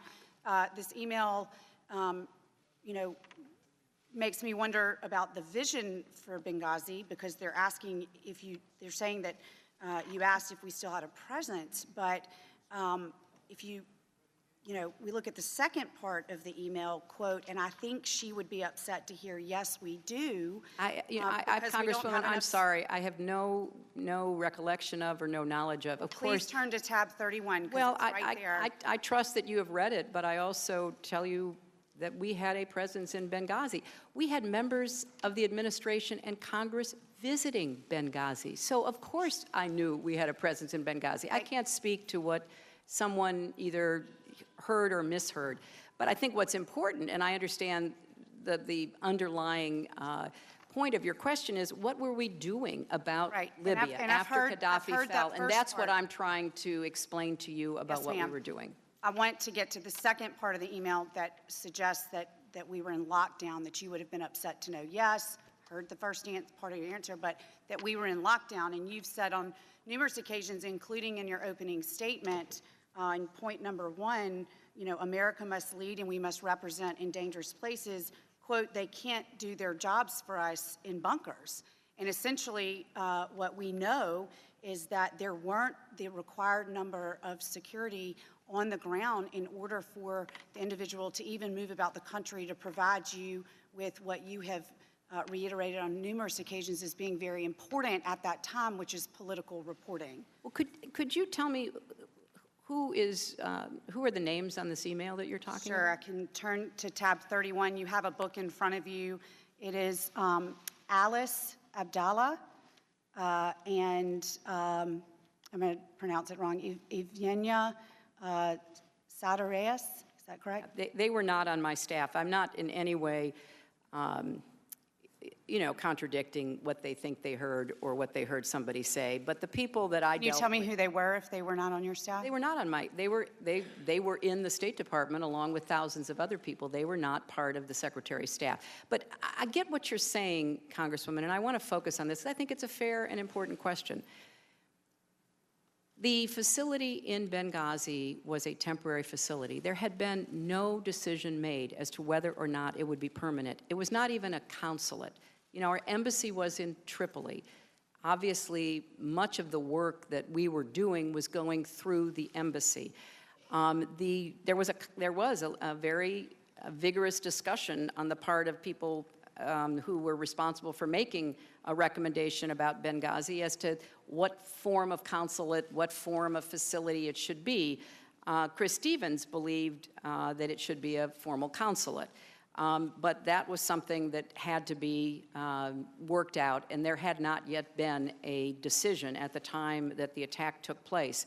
So it was not a permanent facility, and you know, there were a number of questions that people were asking about whether it could or should be. I want to drill down on the security issue, but I also want to say it's frustrating for us here on this panel asking these questions to hear you in your opening statement talk about the responsibility you took for all 70+ thousand employees, yet I read you an email that is a conversation between two of those employees, and it seems as though you're just kind of brushing it off as not having any knowledge. I'm just saying I have no recollection of it, and it doesn't correspond with the facts of what we were doing on a regular basis. Well, if we can talk for just a minute about the security, I've got a few seconds left.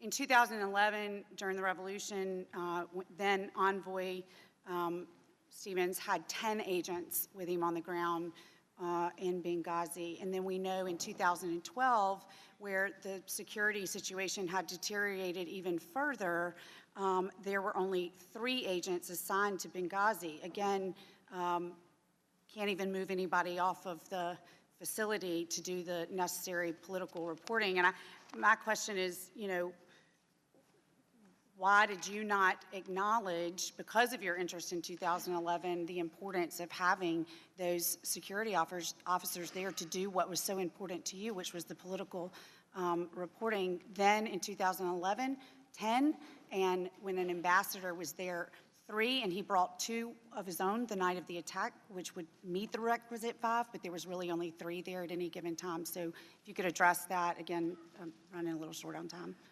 Well, he did have 5 with him on September 11th, and well, he brought 2, right? He brought 2 with him. There were 3 there, and there were supposed to be 5 there. But the point was they were personal security, so they were there to secure him. So yes, he did bring 2, and when he got there, he had 5. Can you address the day discrepancy? before, on September 10th, he went into Benghazi. He went to a luncheon with leading civic leaders, business leaders in Benghazi. So he felt very comfortable. It was his decision. Ambassadors do not have to seek permission from the State Department to travel around the country that they are assigned to. He decided to go to Benghazi by taking 2 security officers with him and having 3 there. He had the requisite 5 that had been the subject of discussion between the embassy and the State Department security professionals. I'm not going to in any way suggest that he or the embassy got everything they requested. We know that they didn't from the Accountability Review Board, from investigations that were done by the Congress.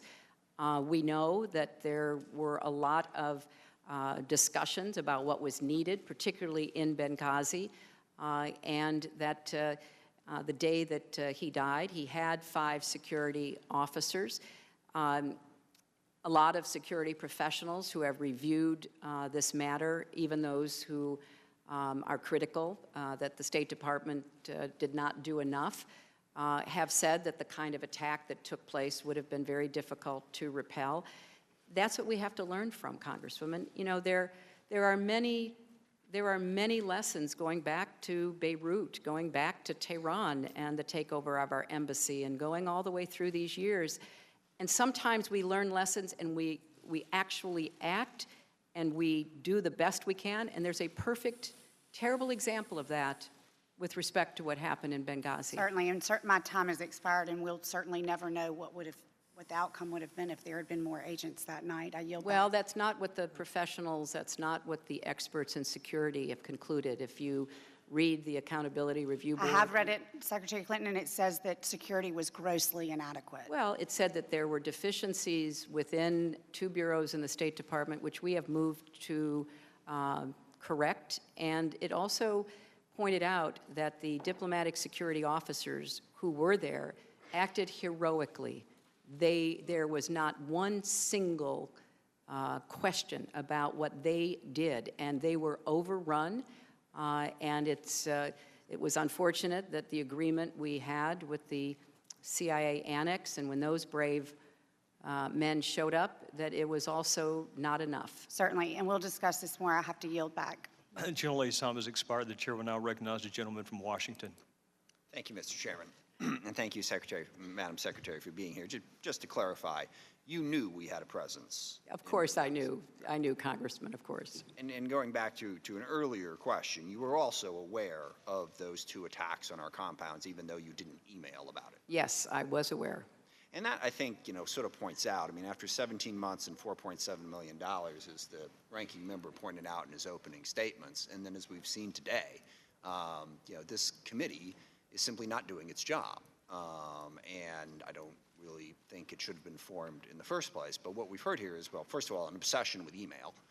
The idea that 2 fairly junior level staffers might not have gotten something wrong in what they heard, or that information in an email might in fact not be accurate, are certainly not things that should be news to anybody.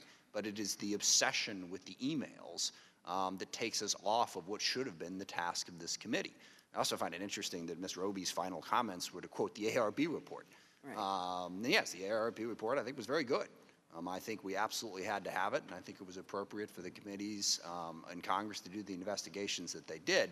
But all of that begs the question as to why we've spent the $4.7 million that we have spent on this. And then even in the chairman's opening remarks, I mean, it was primarily a defense of the committee's existence. Not any new information, not here's what we, in those 17 months and $4.7 million, have figured out that is new and different. Nothing. In fact, we've heard nothing, even in today's hearing. Not a single solitary thing that hasn't already been discussed repeatedly.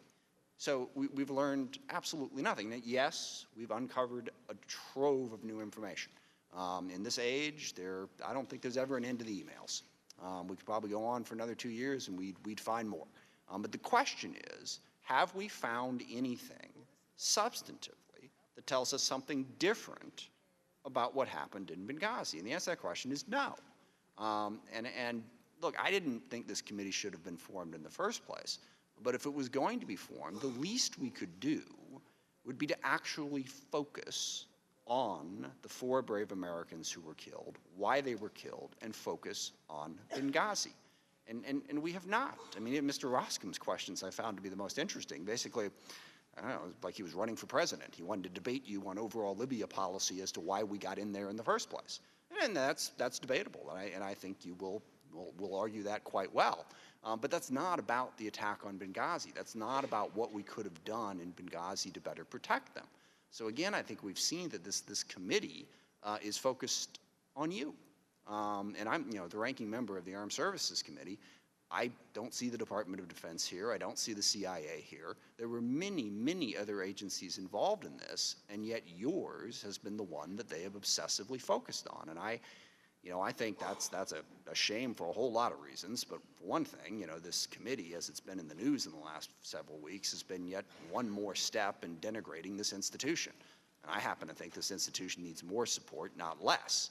So I wish we would stop doing that. And you mentioned Beirut, and that was the first thought that occurred to me when this happened, was a Democratic Congress at the time did a fair and quick investigation of what was an unspeakable tragedy. 2 separate suicide bombings, 4 months apart. And there was clearly inadequate security.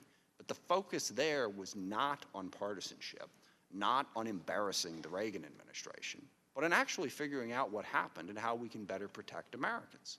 Now, I want to talk just and ask questions about what I think is the central issue, and that is, how do we have that presence in the world that you described in what is an increasingly dangerous world? Because as I've traveled to Pakistan and Afghanistan and Yemen and other places, I am consistently amazed by the willingness of our diplomatic corps to put their lives at risk.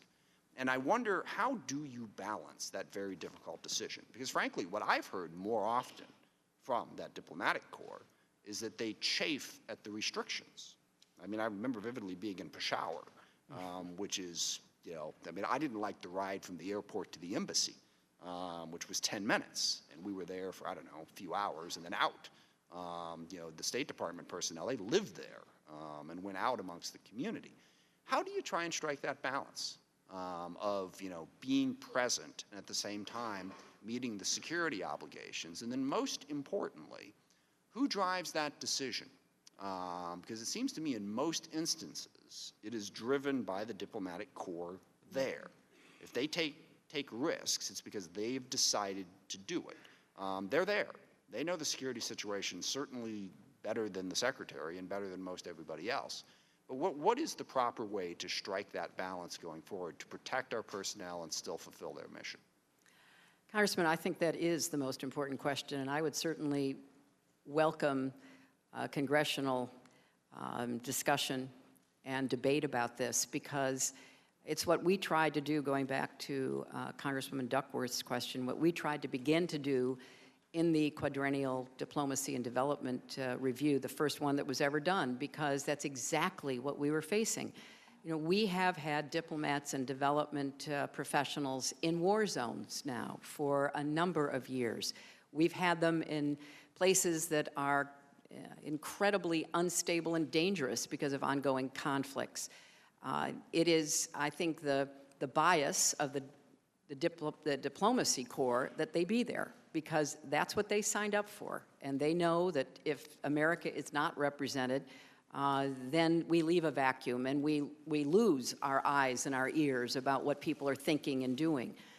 It is certainly the hardest part of the job in many of our agencies and departments today, and it was for me in the State Department.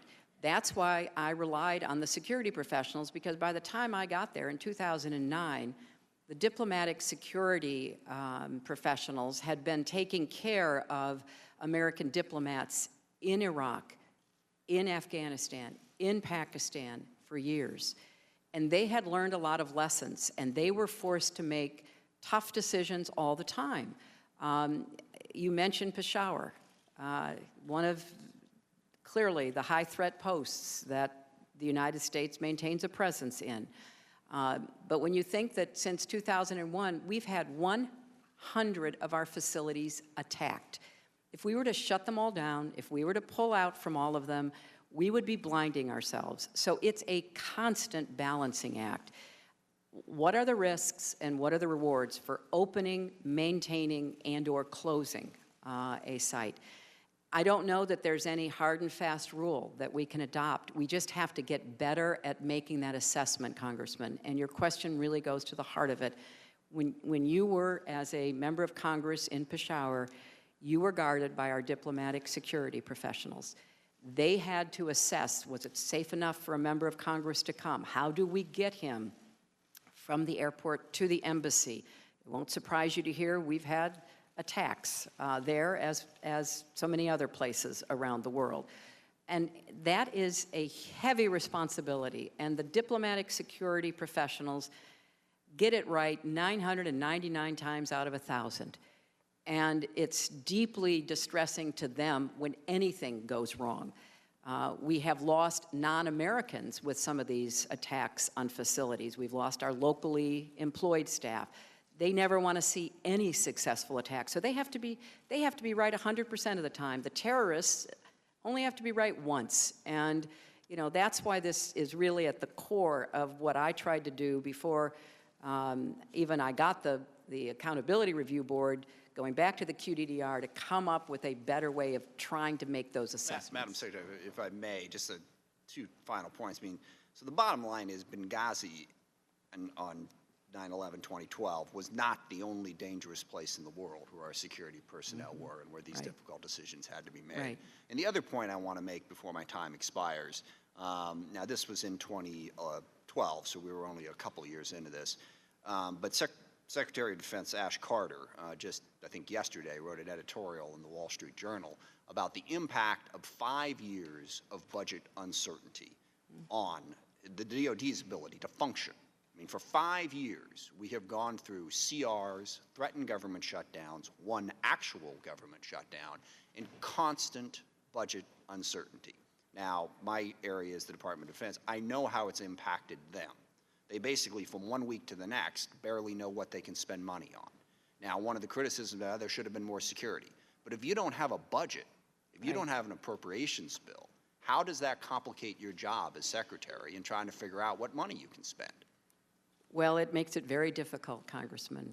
And this is a subject that we talked about all the time. How do you plan?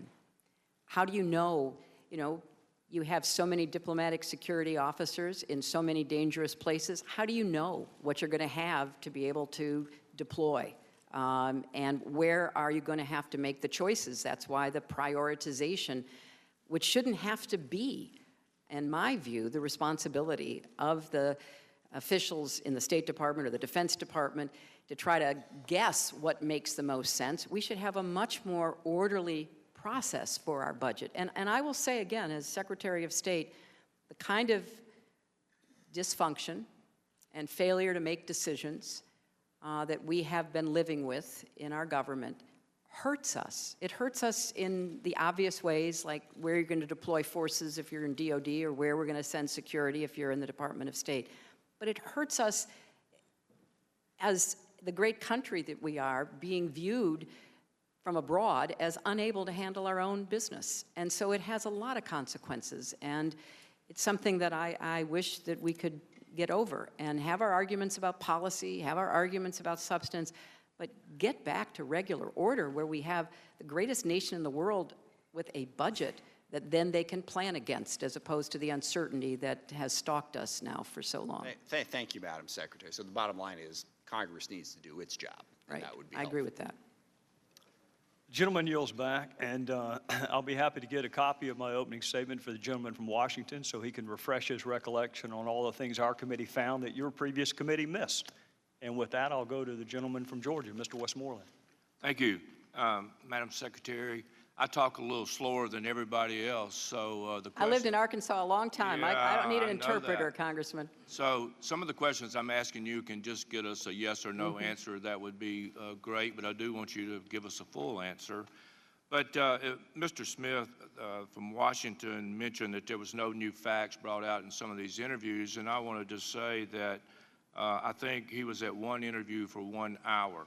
I have been in a bunch of those, and there is a lot of new facts that's come out.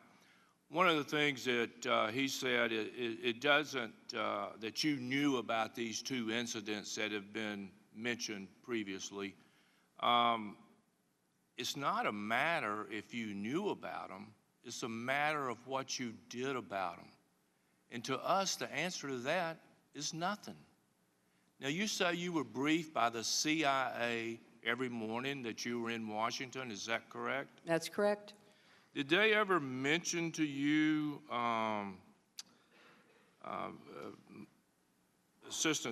Acting Director Morrell wrote in his book that there were scores of intelligence pieces describing in detail how the situation in Libya was becoming more and more dangerous.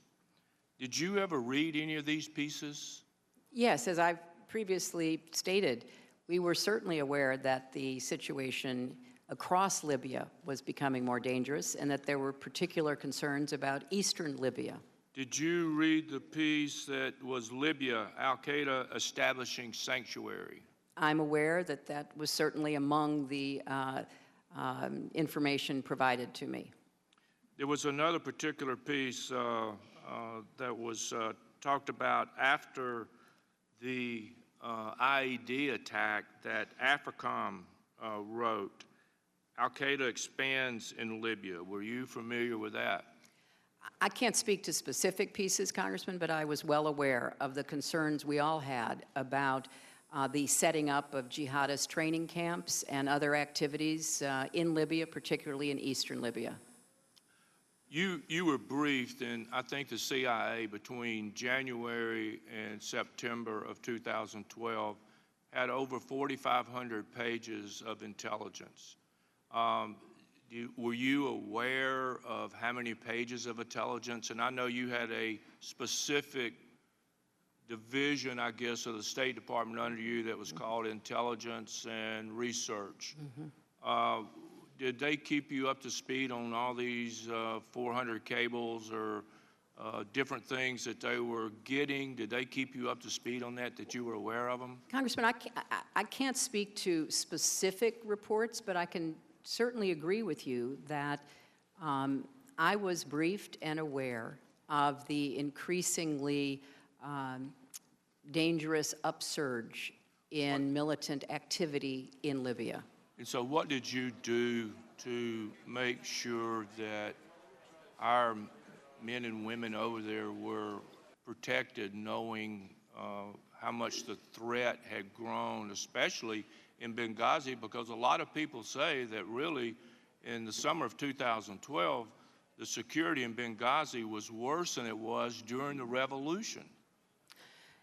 Well, Congressman, with respect to not only the specific incidents that you referenced earlier, but the overall concerns about Benghazi, I think I have stated previously, there was never any recommendation by anyone, the intelligence community, the Defense Department, the State Department officials responsible for Libya, to leave Benghazi, even after the two incidents that you mentioned, because in part, as I responded to Congressman Smith, we had so many attacks on facilities that, as I said, went back to 2001, that certainly also happened in other parts of the world while I was there. Each was evaluated, and there was not a recommendation. Furthermore, there was not even on the morning of September 11th, while Chris Stevens and Sean Smith were at the compound, Chris had spoken with intelligence experts. There was no credible, actionable threat known to our intelligence community against our compound.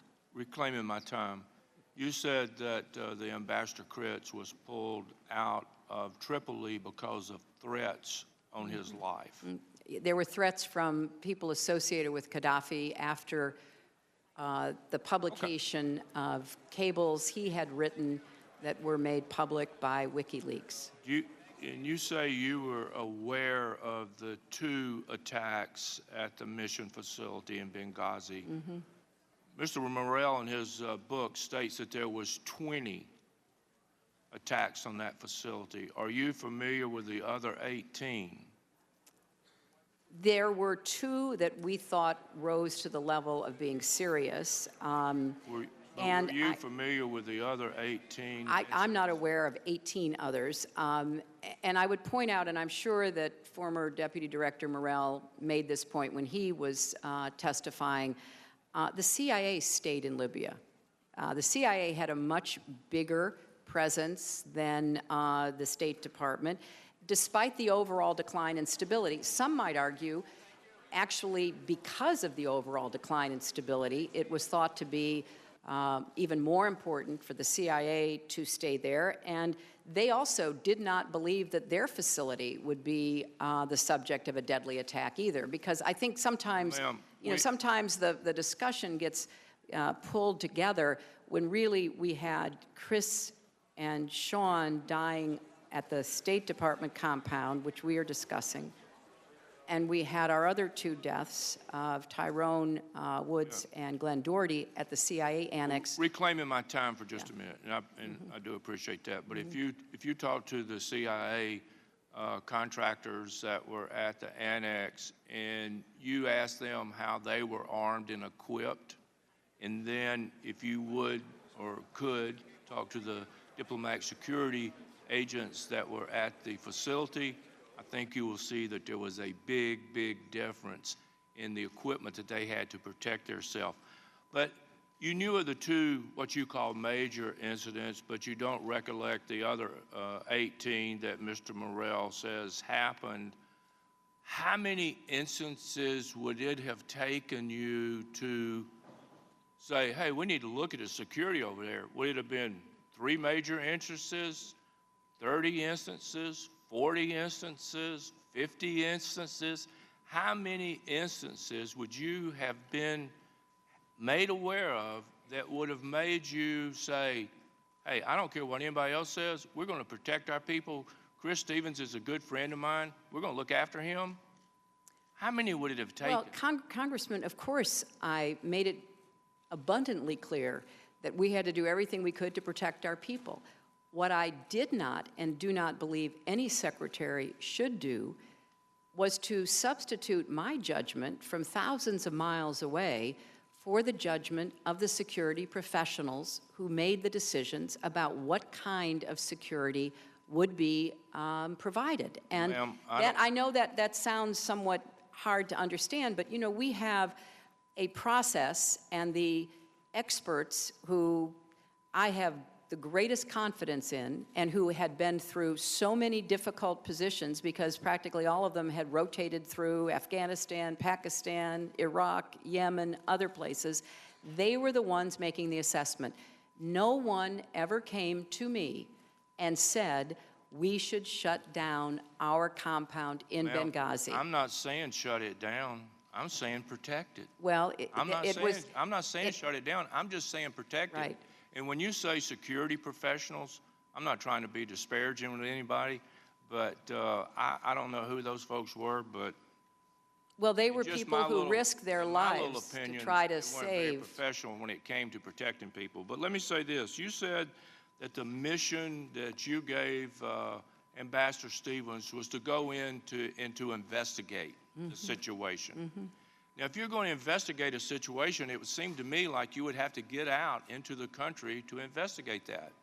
And I don't know if you're aware of it or not, but there were not even enough diplomatic security for him to leave the compound without asking the CIA operatives to assist them. Were you aware of that? Well, we had an agreement with the CIA to help supplement security and to come to the aid. that It was a mutual agreement. Was that a written agreement? No, it was not a written agreement, but we are posted with the CIA in many places in the country. I mean, in the world, and it's important to have a good working relationship, and we did. And unfortunately, despite all the weapons and despite the fortification, 2 CIA contractors died at the CIA annex that night. Just to follow up on one thing about Ambassador Stevens. You got a lot of emails from Sidney Blumenthal, and you say that Mr. Blumenthal was a friend of yours, and he had your personal email address. You say Chris Stevens was a friend of yours. He asked numerous times for extra protection. Now, if I had been Mr. Stevens, and I think anybody out there or anybody watching this would agree, if I had been Mr. Stevens and I'd had a relationship with you, and I had requested 20 or more times for additional security to protect not only my life, but the people that were there with me, I would have gotten in touch with you some way. I would have let you know that I was in danger and that the situation had deteriorated to a point I needed you to do something. Did he have your personal email? Congressman, I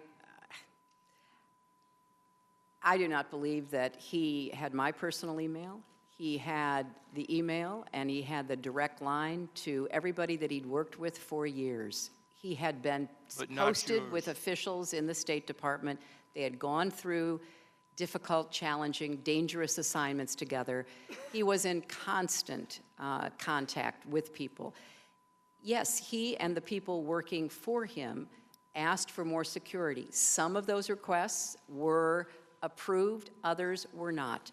We're obviously looking to learn what more we could do, because it was not only about Benghazi, it was also about the embassy in Tripoli. And I think it's fair to say that, you know, Chris asked for what he and his people requested because he thought that it would be helpful, but he never said to anybody in the State Department, you know what, we just can't keep doing this. We can't stay there. He was in constant contact with, you know, people on my staff, other officials in the State Department, And, you know, I did have an opportunity to talk with him and about the substance of the policy.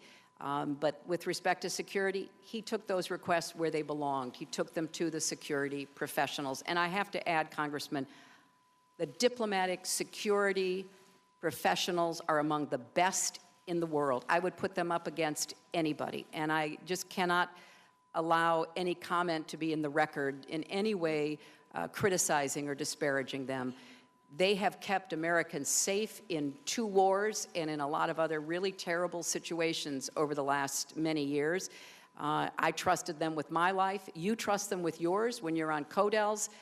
They deserve better, and they deserve all the support that the Congress can give them because they're doing a really hard job very well. Well, ma'am, all I can say is that they missed something here, and we lost 4 Americans. Gentleman's time has expired. The chair will now recognize the gentleman from Kansas, Mr. Pompeo. Madam Secretary, you've referred to the QDDR a couple times as being important to diplomatic security. Is that correct? It provoked a discussion, Congressman, about balancing of risk. Madam Secretary, I had a chance to read that. I wanted to only read the executive summary that ran 25 pages, but it didn't have a word about diplomatic security in those entire 25 pages of the executive summary. Not one word, Madam Secretary. And then I read the remaining pages, amounted to 270 plus. Do you know how many pages of those 270 had to do with diplomatic security?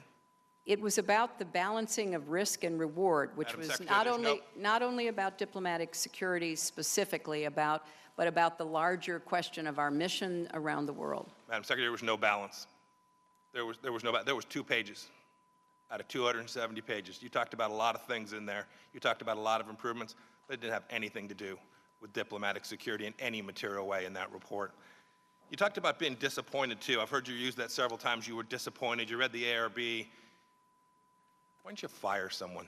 In Kansas, Madam Secretary, I get asked constantly, why has no one been held accountable? How come not a single person lost a single paycheck connected to the fact that we had the first ambassador killed since 1979? How come no one has been held accountable to date? Well, Congressman, the Accountability Review Board pointed out several people working in the State Department who they thought had not carried out their responsibilities adequately, but they said that they could not find a breach of duty. And yes, ma'am, the personnel rules and the laws that govern those decisions were followed very carefully. Yes, ma'am. I'm not asking what the ARB did. I'm asking what you did. I followed the law, Congressman. So that was my Madam responsibility. Secretary, you're telling me that you had no authority to take anyone's paycheck to cause anyone to be fired. You're telling me you were legally prohibited from doing that. Is that your position here this morning? It is my position that in the absence of finding dereliction or breach of duty, there could not be immediate action taken, but there was a process that was immediately instituted and which led to decisions being made. Yes, ma'am. The decision was to put these back at full back pay and keep them on as employees. That was the decision that was made as a result of the processes that you put in place. I will tell you, the folks in Kansas don't think that is accountability. I want to do some math with you. Could I get the first chart, please? Do you know how many security requests there were in the first quarter of 2012? For everyone or for Benghazi? I'm sorry, yes, ma'am. Related to Benghazi and Libya. Do you know how many there were? No, I do not know. Ma'am, there were just over 100 plus. In the second quarter, do you know how many there were? No, I do not. Ma'am, there were 172-ish. Might have been 171 or 173. That's how many were there in July and August, and then in that week and a few days before the attacks? Do you know? There were a number of them. I know that. Yes, ma'am. 83 by our count. That's over 600 requests. You've testified here this morning that you had none of those reach your desk. Is that correct also? That's correct. Madam Secretary, Mr. Blumenthal wrote you 150 emails. It appears from the testimony or the materials that we've read that all of those reached your desk. Can you tell us why security requests from your professionals, the men that you just testified, and with which I agree are incredibly professional, incredibly capable people, trained in the art of keeping us all safe, none of those made it to you, but a man who was a friend of yours, who'd never been to Libya, didn't know much about it, at least that's his testimony, didn't know much about it. Every one of those reports that he sent on to you that had to do with situations on the ground in Libya Those made it to your desk. You asked for more of them. You read them. You corresponded with him. And yet the folks that worked for you didn't have the same courtesy. Well, Congressman, as you're aware, he's a friend of mine. He sent me information he thought might be of interest. Some of it was, some of it wasn't. Some of it I forwarded to be followed up on. The professionals and experts who reviewed it found some of it useful, some of it not. He had no official position in the government, and he was not at all my advisor on Libya. He was a friend who sent me information that he thought might be in some way helpful. Madam Secretary, I have lots of friends. They send me things. I've never had somebody send me a couple of pieces of intelligence with the level of detail that Mr. Blumenthal sent me every week. That's a special friend. Well, it was information that had been shared with him that he forwarded on. And as someone who got the vast majority of the information that I acted on from official channels, I read a lot of articles that brought new ideas to my attention, and occasionally people, including him and others, would give me ideas. They all went into the same process to be evaluated. Yes, ma'am. I will tell you that the record that we've received today does not reflect that. It simply doesn't. We've read the emails. We've read everything that we could get our hands on. It's taken us a long time to get it, but I will tell you, you just described all of this other information that you relied upon, and it doesn't comport with the record that this committee has been able to establish today. And I want you to take a look at this chart to the left. You'll see the increasing number of requests, over 600. I think data matters. The pictures are worth a lot. You see the increase in the requests, and then the bottom line is the increase in security. And you'll note that the slope of those two lines is very different. Can you account for why that is? Why we have an increase in requests and yet no increase in security? Well, Congressman, I can only tell you that I know a number of requests were fulfilled and some were not. But from my perspective, again, these were handled by the people that were assigned the task of evaluating them. And, you know, I think it's important to, again, reiterate that although there were problems and deficiencies discovered by the Accountability Review Board, the general approach to have security professionals handle security requests, I think, still stands. Yes, ma'am. I wish you to listen to those security professionals. You described Mr. Stevens as having the best knowledge of Libya of anyone. Your words this morning.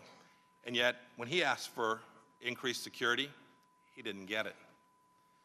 Mash, the second chart, please. This chart does the same thing. I just talked to you about requests for additional assistance. This chart goes through. I won't go through the numbers in detail. We've talked about them a bit, but it shows the increasing number of security incidents at the facility, your facility, State Department facility, in Benghazi, Libya. And then again, it shows the increase in security being non-existent. I assume your answer is the same with respect to the fact that we have increasing security incidents, but no corresponding increase in the amount of security? Congressman, I just have to respectfully disagree. Many security requests were fulfilled. We'd be happy to get that information for the record. Yes. So I can't really tell what it is you're putting on that poster, but I know that a number of the security requests were fulfilled for Benghazi. Yes, what it shows is that the number of direct diplomatic security agents at the beginning of 2012 and those that were there the day of the murder of 4 Americans is no different. Congressman, the decision, as I recall, was that the Post, namely Embassy Tripoli, on behalf of Benghazi, requested 5 diplomatic security personnel, and they did have that on the day that Chris Stevens was in Benghazi. Unfortunately, that proved insufficient in the face of the kind of attack that they were facing. May I put the next poster up, please? Madam Secretary, you're not likely to know who these 2 folks are, do you? I do not. One on the left is Mohammed al-Zahawi. He was the head of Ansar al-Sharia, a jihadist group based in Benghazi. The man on your left is Wissam bin Hamid. Were you aware that your folks in Benghazi, Libya, met with that man within 48 hours before the attack? I know nothing about any meeting with him. On September 11th, on the day that he was killed, Ambassador Stevens sent a cable to the State Department talking about his meeting with Mr. bin Hamid. Are you aware of that cable? No, I'm not. He said in his cable, he said, they, referring to Mr. Wissam bin Hamid, They wanted an introductory meeting. They were here. They asked us what we needed to bring security to Benghazi. So your officials were meeting with this man on the ground in Benghazi, Libya, discussing security 2 days before that. But in August of that same year, the United States government had said that this very man was, quote, a young rebel leader who allegedly fought in Iraq under the flag of al-Qaeda. Were you aware that our folks were either wittingly or unwittingly meeting with al-Qaeda on the ground in Benghazi, Libya, just hours before the attack? I know nothing about this, Congressman. I think that's deeply disturbing. I think the fact that your team was meeting with I'm folks sorry, who- which team is this, Mr. Yeah, it would have been, we don't know exactly who Well, it would held be the meeting with helpful- him. It would have been one of your State Department employees, Madam Secretary. I don't know which one. Perhaps you could enlighten us, or we can get the records we need to do so. Well- But to date, we've not been able to learn that. Well, since we didn't have an ongoing significant presence of State Department personnel in Benghazi, I don't know to whom you are referring. Mr. Chairman, I'll yield back the balance of my time. Gentleman from Kansas yields. The chair will now recognize the gentlelady from California, Ms. Sanchez. Thank you, Mr. Chairman, and thank you, Madam Secretary, for coming again to answer our questions. We know that over the last 17 months, there have been a number of allegations that have been made with respect to you, and when the facts and the testimony and the record don't support that, we seem to move on to the next, new allegation. One of the more recent ones is that Republicans are claiming that because you received emails from Sidney Blumenthal, that he was your primary source for intelligence. Now, Chairman Gowdy claimed that Mr. Blumenthal was, and I'm going to quote him here, quote, Secretary Clinton's primary advisor on Libya, because nearly half of all the emails sent to and from Secretary Clinton regarding Benghazi and Libya prior to the Benghazi terrorist attacks involved Sidney Blumenthal, end quote. He also claimed that Mr. Blumenthal was, and I'm quoting again, one of the folks providing her the largest volume of information about Libya. Secretary Clinton, was Sidney Blumenthal your primary policy advisor or your primary intelligence officer? No, of course not. Was he the primary source of information that you were receiving on Libya? No, absolutely not. Can you tell us then who were you receiving information from and in what form? Because there's been a particular emphasis on email communication and email communication only. Well, as I testified earlier, I did not primarily conduct business on email with officials in our government. And I think the emails that have been produced this far demonstrate that as well. As I said, I got intelligence briefings from the intelligence community. I had a very experienced group of senior diplomats who knew quite a bit about Libya. Deputy Secretary Bill Burns had been our nation's top diplomat who actually had negotiated with Gaddafi. Prior to the entering in by the United States to support our European allies and Arab partners, I sent a team to meet with representatives of Gaddafi to see if there were some way that he would back down and back off of his increasingly hysterical threats against his own people. We had people like the ambassador that I referenced earlier who had served in Libya and had the occasion to observe and meet with Gaddafi. So we had a very large group of American diplomats, intelligence officers, and some private citizens who were experts in Libya who were available to our government. And we took advantage of every person we could with expertise to guide our decision-making. So would it be fair to say that you received information from Ambassador Stevens? Yes. The Assistant Secretary for Near Eastern Affairs? Yes. The Director of Policy Planning, Jacob Sullivan? Yes. The National Security Council? Yes. The Intelligence Community? Yes. The Defense Department? Yes. This weekend, one of our colleagues on this panel, Mr. Pompeo, went on Meet the Press, and I wonder if we could cue up the video. He had this exchange. Can we please play the video clip?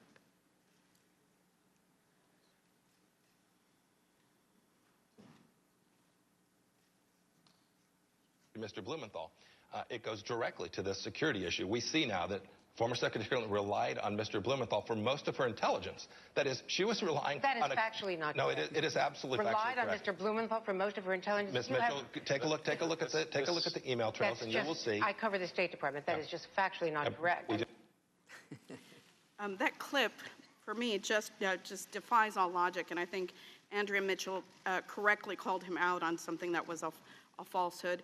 Secretary Clinton, what did you think when you heard that clip? Well, that it was factually untrue. And I think your questioning and what I have stated today is a much clearer and more factual description of how we gathered information to make our decisions regarding Libya. With your answer that you believe it to be factually incorrect, I just want to add that the Washington Post fact checker immediately awarded that claim for Pinocchio's, which is the worst rating possible. And I'm going to quote the Post on what they said about that quote. Looking at her private emails is just part of the picture, and it ignores the vast amount of information, much of it classified, that is available to the Secretary of State.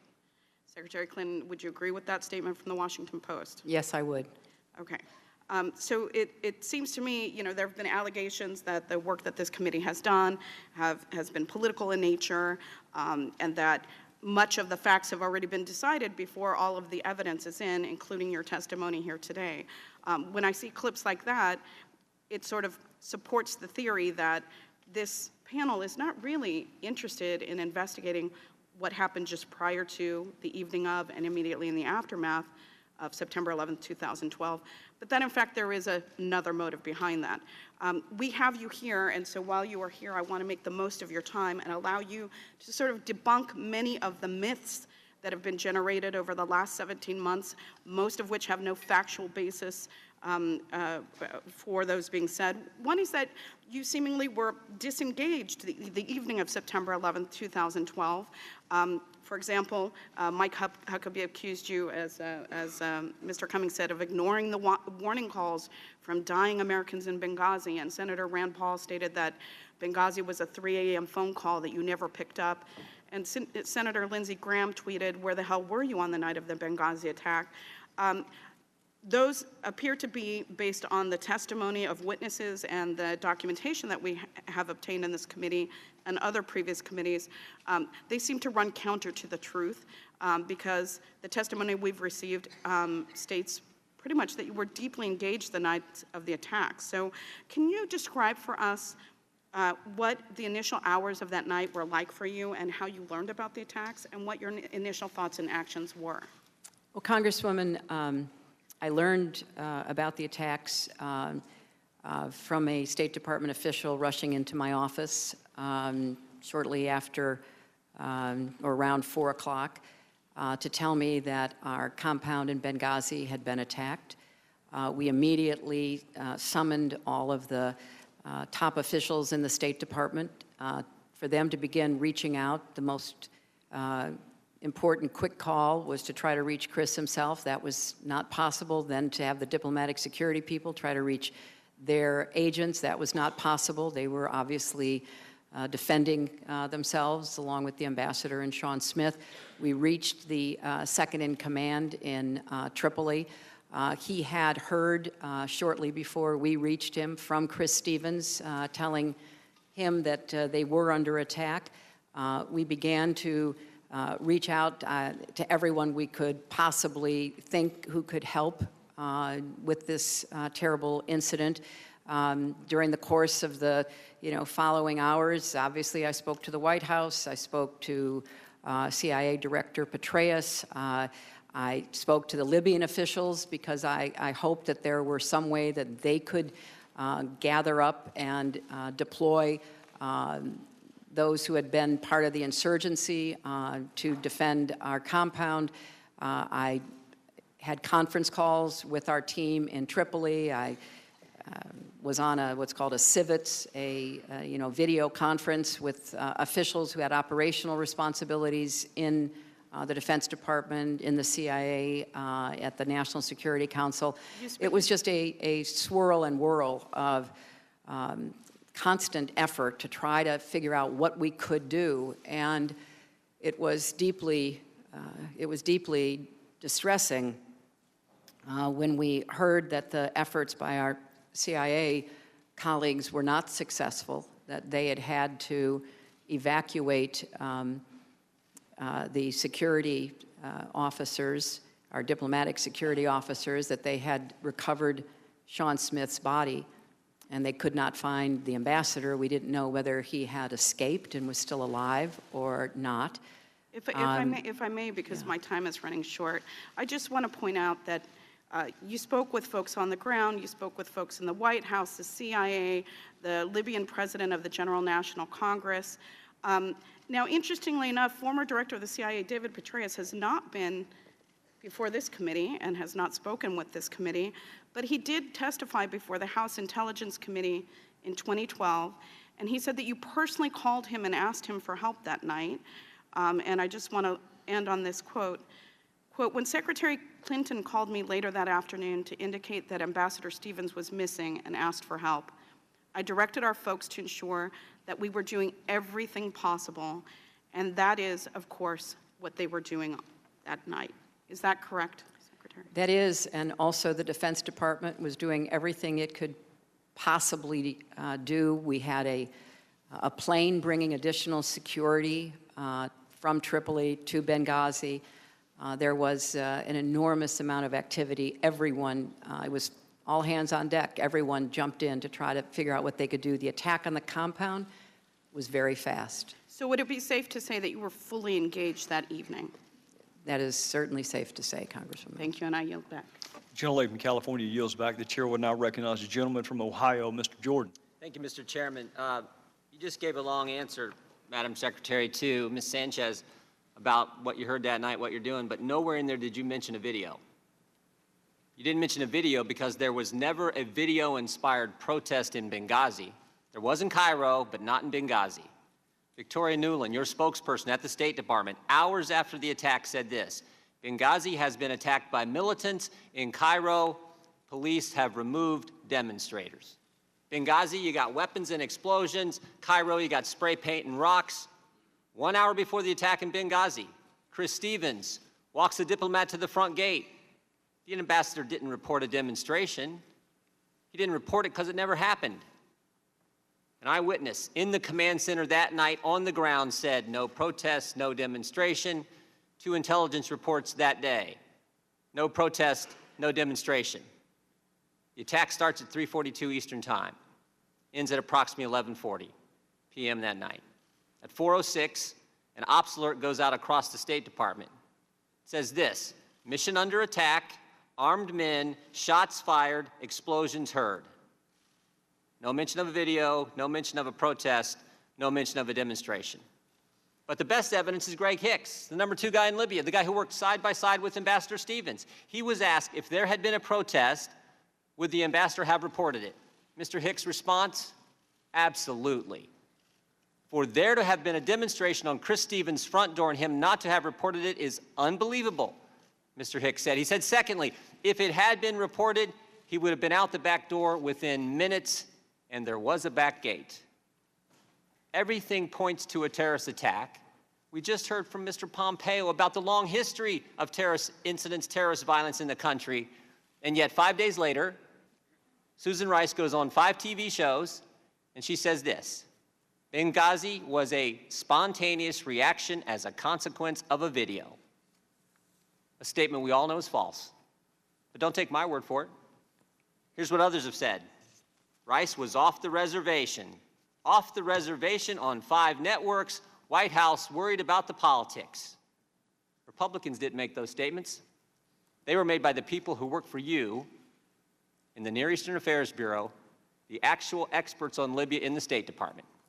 So, if there's no evidence for a video-inspired protest, then where'd the false narrative start? It started with you, Madam Secretary. At 10:08, on the night of the attack, you released this statement: some have sought to justify the vicious behavior as a response to inflammatory material posted on the internet. At 10:08, with no evidence, at 10:08, before the attack is over, at 10:08, when Tyrone Woods and Glenn Doherty are still on the roof of the annex fighting for their lives, the official statement of the State Department blames a video. Why?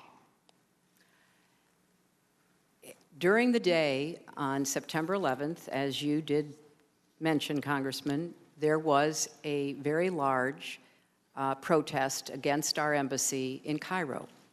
Protesters breached the walls. They tore down the American flag. And it was of grave concern to us because the inflammatory video had been shown on Egyptian television, which has a broader reach than just inside Egypt. And if you look at what I said, I referred to the video that night in a very specific way. I said, some have sought to justify the attack because of the video.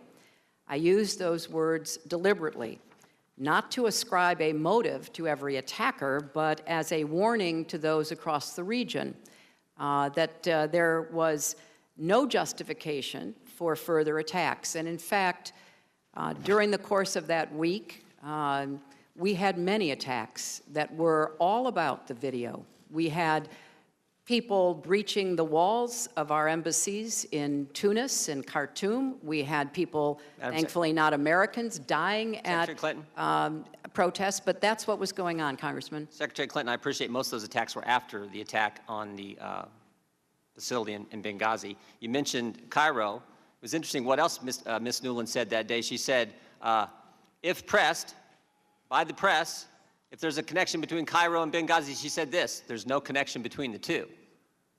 So here's what troubles me. Your experts knew the truth. Your spokesperson knew the truth. Greg Hicks knew the truth. But what troubles me more is I think you knew the truth. I want to show you a few things here. You're looking at an email you sent to your family. Here's what you said. At 11 o'clock that night, approximately 1 hour after you told the American people it was a video, you say to your family, 2 officers were killed today in Benghazi by an al-Qaeda-like group. You tell the American people one thing, you tell your family an entirely different story. Also, on the night of the attack, you had a call with the president of Libya. Here's what you said to him. Ansar al-Sharia is claiming responsibility. It's interesting, Mr. Katala, one of the guys arrested and charged, actually belonged to that group. And finally, and most significantly, the next day, within 24 hours, you had a conversation with the Egyptian Prime Minister. You told him this: we know the attack in Libya had nothing to do with the film. It was a planned attack, not a protest. Let me read that one more time. We know, not we think, not it might be, we know the attack in Libya had nothing to do with the film. It was a planned attack, not a protest. State Department experts knew the truth. You knew the truth, but that's not what the American people got. And again, the American people want to know why. Why didn't you tell the American people exactly what you told the Egyptian Prime Minister? Well, I think if you look at the statement that I made, I clearly said that it was an attack, and I also said that there were some who tried to justify it on the basis of the video, Congressman. And I think But real quick, calling it an attack is like saying the sky's blue. Of course it was an attack. Well, we want to know the truth. The statement you sent out was a statement on Benghazi, and you say vicious behavior as a response to inflammatory material on the internet. If that's not pointing as the motive of being a video, I don't know what is. And that's certainly how the American people saw it. Well, Congressman, there was a lot of conflicting information that we were trying to make sense of. The situation was very fluid. It was fast moving. There was also a claim of responsibility by Ansar al-Sharia. And when I talked to the Egyptian Prime Minister, I said that this was a claim of responsibility by Ansar al-Sharia, by a group that was affiliated, or at least wanted to be affiliated with al-Qaeda. Sometime after that, the next day, early the next morning after that, on the 12th or 13th, they retracted their claim of responsibility. Madam Secretary? And I think if you look at what all of us were trying to do, and we were in a position, Congressman, of trying to make sense of a lot of incoming information and watch the way the intelligence community tried to make sense of it. Madam Secretary. So all I There can was say not is conflicting, nobody. there was not conflicting information the day of the attack because your press secretary said, if pressed, there's no connection between Cairo and Benghazi. It was clear. You're the ones who muddied it up, not the information. Well, there's no connection. Here's what I think's going on. Here's what I think's going on. Let me show you one more slide. Again, this is from Victoria Nuland, your press person. She says to Jake Sullivan and Philippe Reines, subject line reads this: Romney's statement on Libya. Email says this is what Ben was talking about. I assume Ben is the now somewhat famous Ben Rhodes, author of the Talking Points memo. This email is at 10:35, 27 minutes after your 10:08 statement. 27 minutes after you've told everyone it's a video, while Americans are still fighting because the attack's still going on, your top people are talking politics. Seems to me that night you had three options, Secretary. You could tell the truth, like you did with your family, like you did with the Libyan president, like you did with the Egyptian prime minister. Tell them it was a terrorist attack. You could say, you know what, we're not quite sure. Don't really know for sure. I don't think the evidence is there. I think it's all in the first one, but you could have done that. But you picked a third option. You picked the video narrative. You picked the one with no evidence, and you did it because Libya was supposed to be, as Mr. Roskin pointed out, this great success story for the Obama White House and the Clinton State Department. And a key campaign theme that year was GM's alive, bin Laden's dead, Al-Qaeda's on the run. And now you have a terrorist attack. And it's a terrorist attack in Libya. And it's just 56 days before an election. You can live with a protest about a video. That won't hurt you. But a terrorist attack will. So you can't be square with the American people. You can tell your family it's a terrorist attack, but not the American people.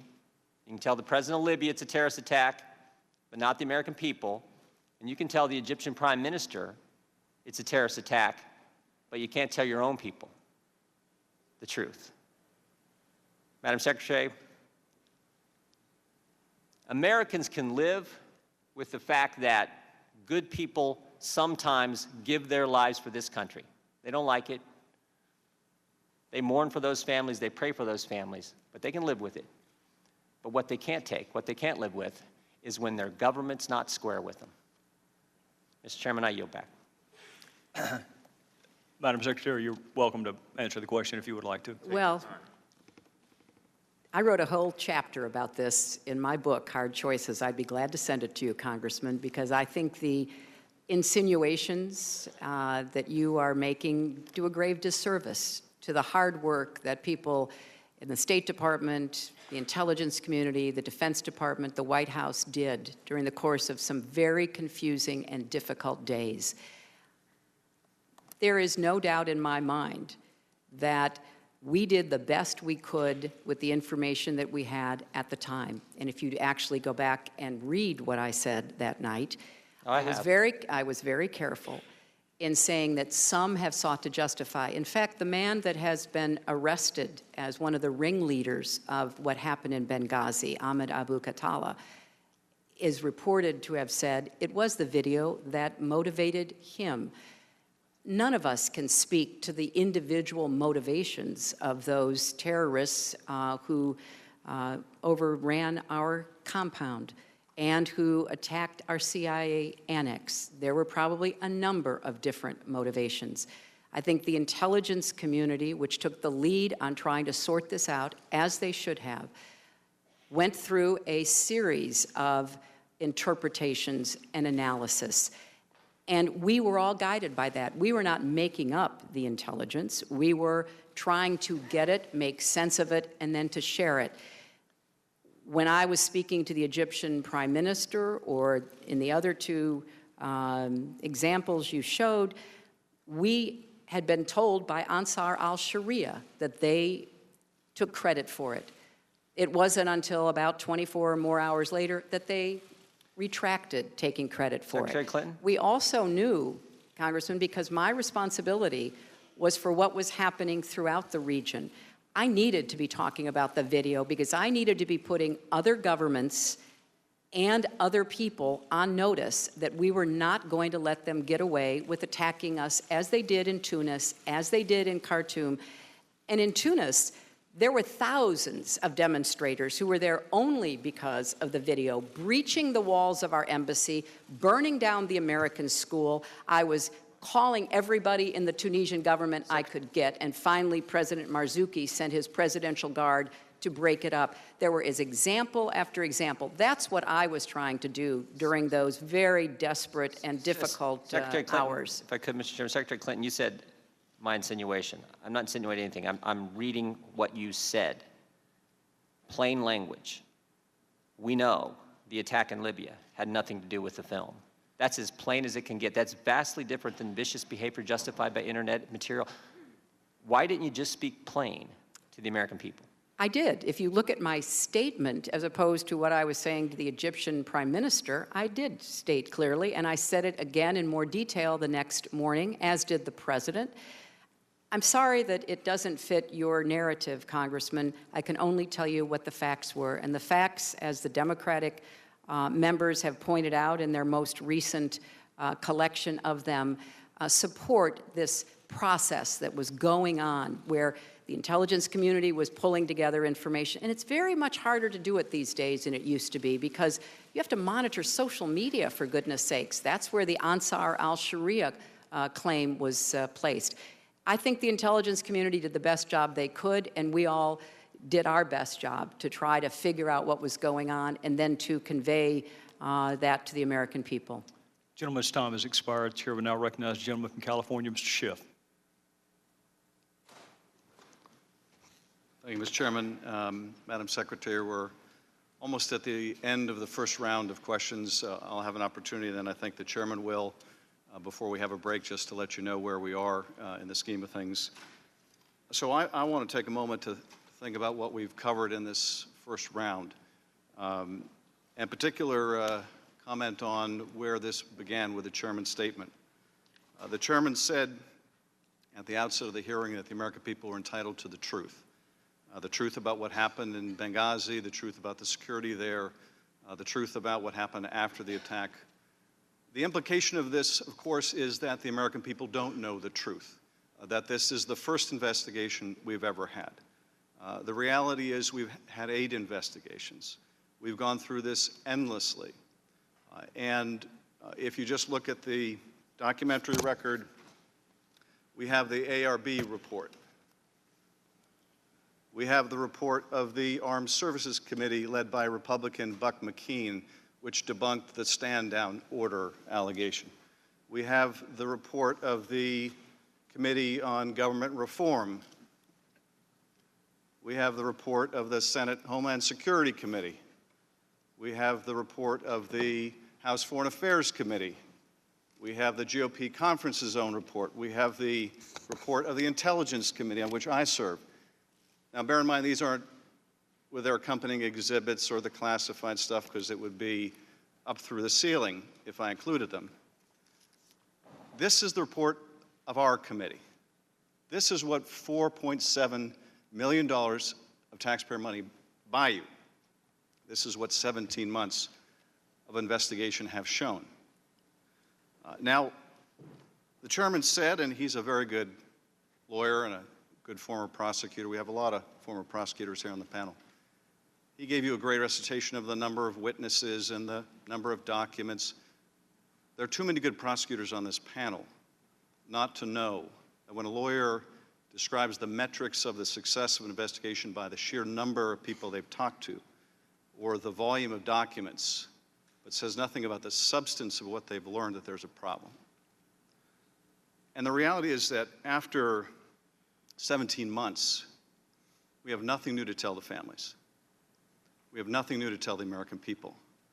We have discovered nothing that alters the core conclusions of the 8 investigations that went on before. Now, my colleagues have been saying quite often this week with amazing regularity that this is a fact-centric investigation. And I agree. So I'd like to talk about some of the facts which are centric to this investigation because while the American people are entitled to truth, about Benghazi, they're also entitled The Truth About Our Committee. Fact, what gave rise to your appearance here today was many months ago, a group called the Stop Hillary PAC, which aired an offensive ad during the Democratic debate showing the tombstone of Ambassador Stevens, among other things, delivered 264,000 signatures demanding that you appear before us. Fact, it was the next day the majority approached us to have you come before this committee. Fact, after the New York Times issued its story in March, this committee canceled all other hearings except for the hearing with a witness named Clinton. Fact, we abandoned our plans to bring in the Secretary of Defense and the head of the CIA. Fact, we haven't had a single hearing from the Department of Defense with the Department of Defense in 17 months. Fact, of the 70,000 pages of documents obtained by the Select Committee, the only documents the chairman has chosen to release publicly are your emails with Sidney Blumenthal. Fact, of the 32 press releases that have been issued since March of this year, 27 of them are about you or the State Department, and 5 are about everything else.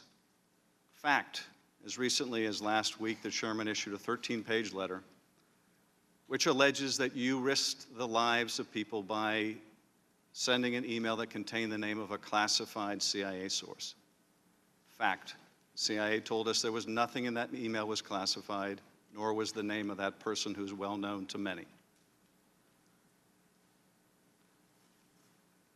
The chairman has said that this will be the final definitive report.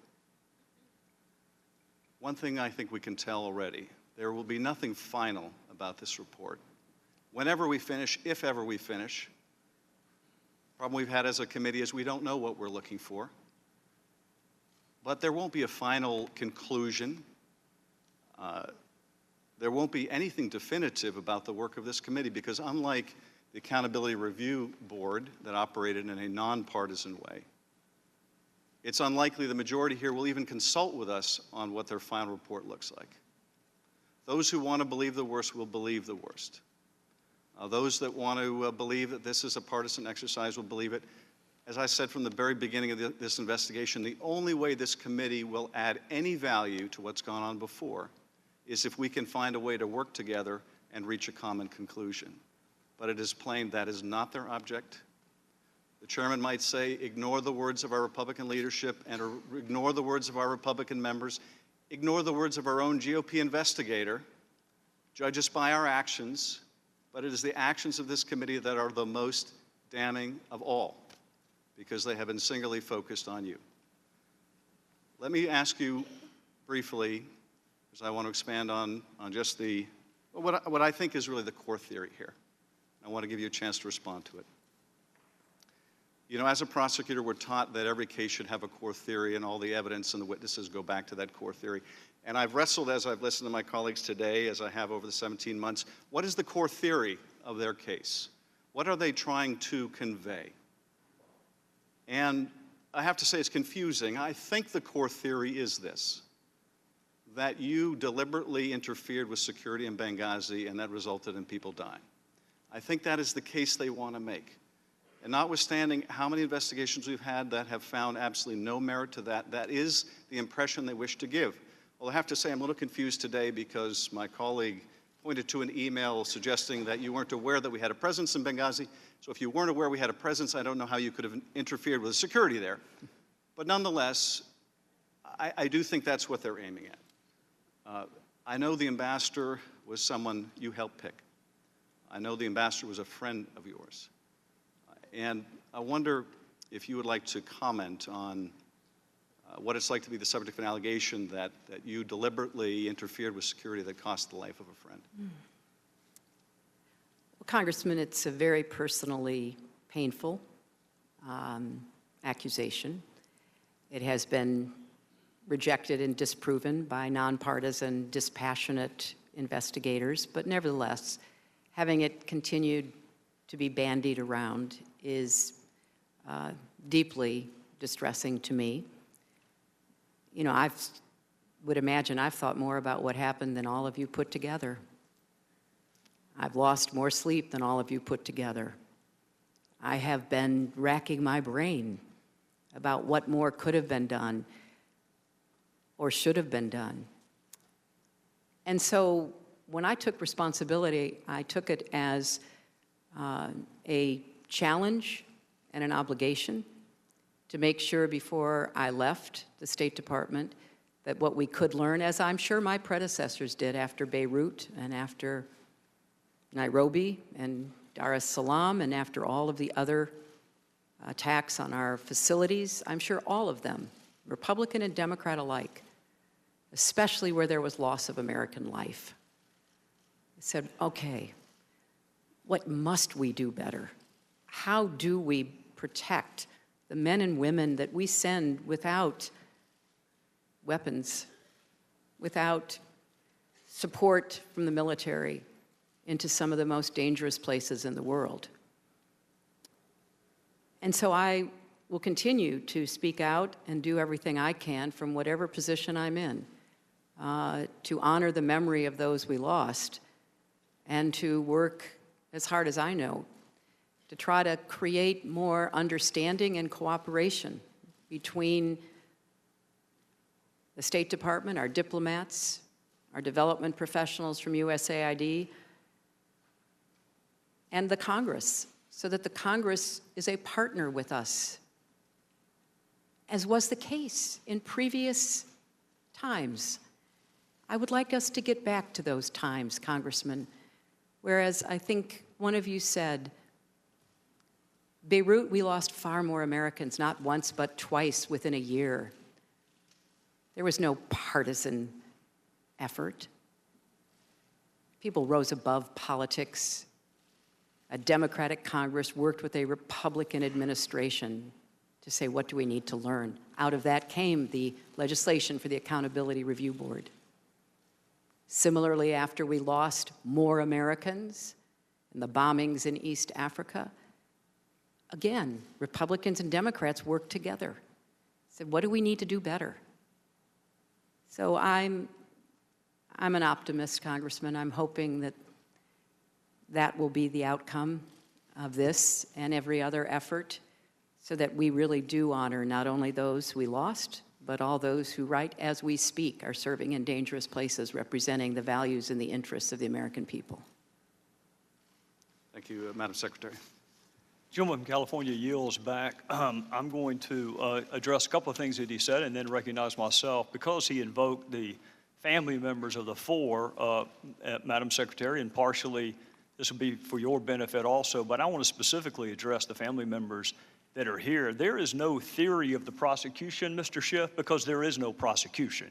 There's a very big difference between a prosecution where you already have reached a conclusion and you're just trying to prove it to people.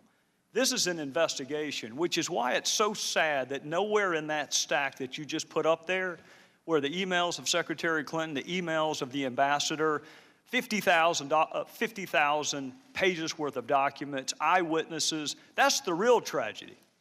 To the family and the friends, when you're told that there have been 7 previous investigations in an ARB, you should immediately ask, why did you miss so many witnesses? Why did you miss so many documents? This is not a prosecution, Mr. Schiff. You and I are both familiar with them. I've reached no conclusions, and I would advise you to not reach any conclusions either until we reach the end. There are 20 more witnesses. So I'll agree not to reach any conclusions if you'll do the same. With that, Madam Secretary, regardless of where he ranked in the order of advisors, it is undisputed that a significant number of your emails were to or from a Sidney Blumenthal. Now, he did not work for the State Department. He didn't work for the U.S. government at all. He wanted to work for the State Department, but the White House said no to him. Do you recall who specifically at the White House rejected Sidney Blumenthal? No, I do not. After he was turned down for a job at the State Department by the White House, he went to work where?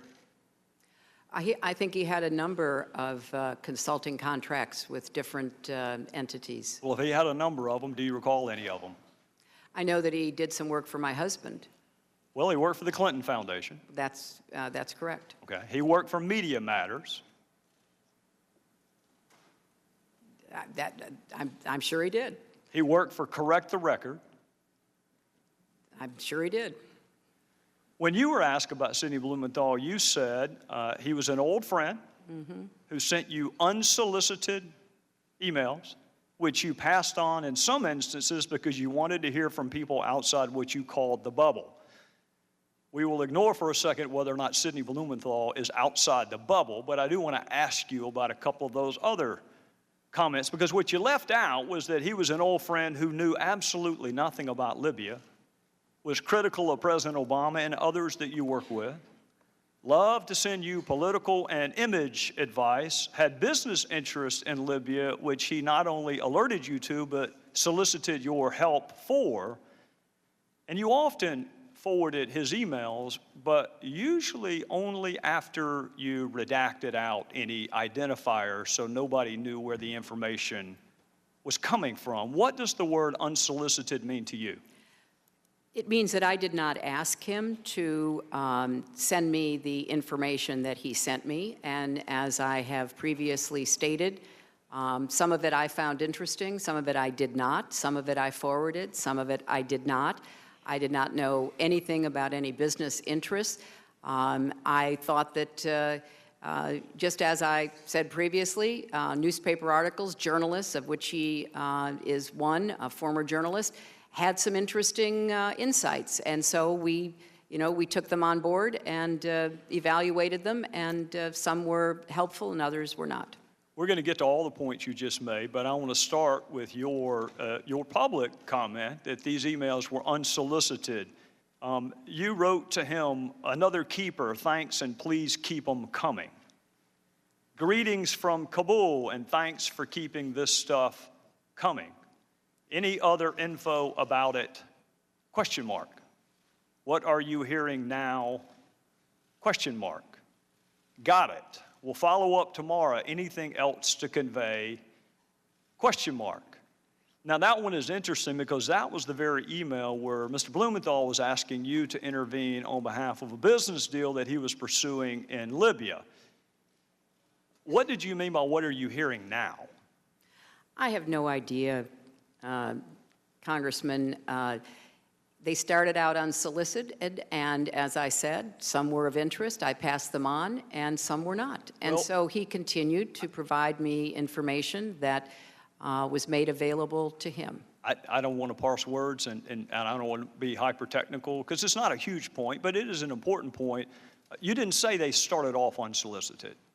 You said they were. You said they were unsolicited. Well, they were unsolicited, but obviously I did respond to some of them. Well, and I'm sure that encouraged him. Anything else to convey? What are you hearing now?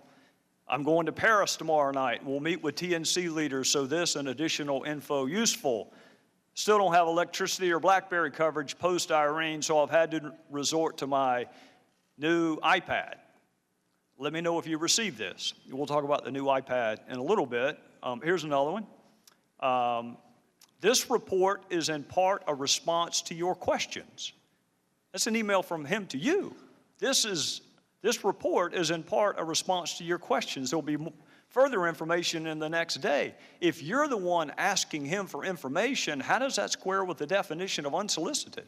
I said it began that way, Mr. Chairman, and I will add that both Chris Stevens and Gene Kretz found some of the information interesting, far more than I could, because they knew some of the characters who were being mentioned, and they were the ones, the kind of persons with the expertise that I asked to evaluate to see whether there was any useful information. We're going to get to that in a second. Now, before you give Mr. Blumenthal too much credit, you agree he didn't write a single one of those cables or memos he sent you. I'm sorry, what? He didn't write a single one of those cables or memos. I don't know who wrote them. He's the one who sent them to me. Would you be surprised to know not a single one of those was from him? I don't know where he got the information that he was sending to me. Did you ask? You're sending me very specific, detailed intelligence. What is your source? That seems to me like a pretty good question. I did learn later that he was talking to or sharing information from former American intelligence officials. By the name of? Who wrote those cables? and I don't memos? recall, I don't know, Mr. Chairman. You had his information passed on to others, but at least on one occasion you asked Ms. Abedine, can you print without any identifiers? Why would you want his name removed?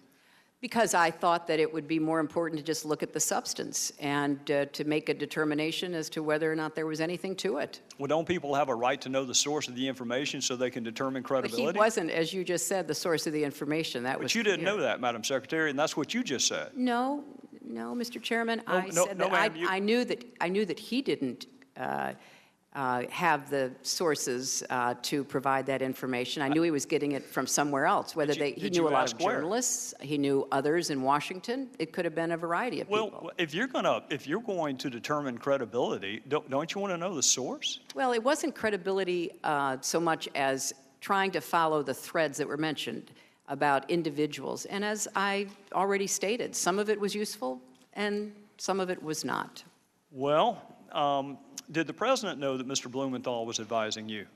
He wasn't advising me. And, you know, Did he Mr. know Chairman, that he was your most prolific emailer that we have found on the subjects of Libya and Benghazi? that's because I didn't do most of my work That's about fair. Libya on I'm email. not challenging that, Madam Secretary. I am not challenging that. All I'm telling you is the documents show he was your most prolific emailer on Libya and Benghazi. And my question to you is, did the president, the same White House that said you can't handle him, can't hire him, did he know that he was advising you? He was not advising me, and I have no reason to have ever mentioned that or know that the president knew that. All right, I want to draw your attention to an email about Libya from Mr. Blumenthal to you dated April 2011. It will be Exhibit 67. And this is, this is informative. Should we pass on, and in parentheticals, unidentified to the White House? If you were going to pass something on to the White House, why would you take off the identifiers?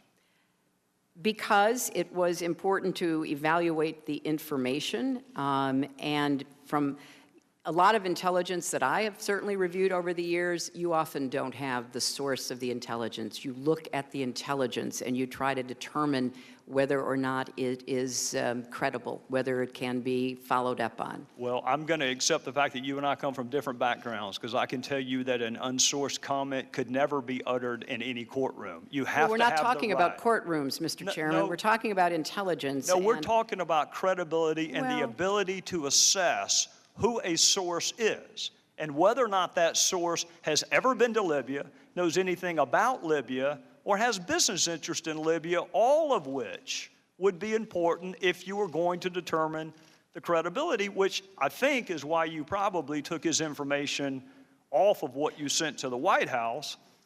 But here's another possible explanation that may give us a sense of why maybe the White House didn't want you to hire him in the first place. In one email, he wrote this about the President's Secretary of Defense. I infer Gates' problem is losing an internal debate. Tyler, and by the way, Tyler is Tyler Drumheller. That's who actually authored the cables that you got from Mr. Blumenthal. Tyler knows him well and says he's a mean, vicious little, I'm not going to say the word, but he did.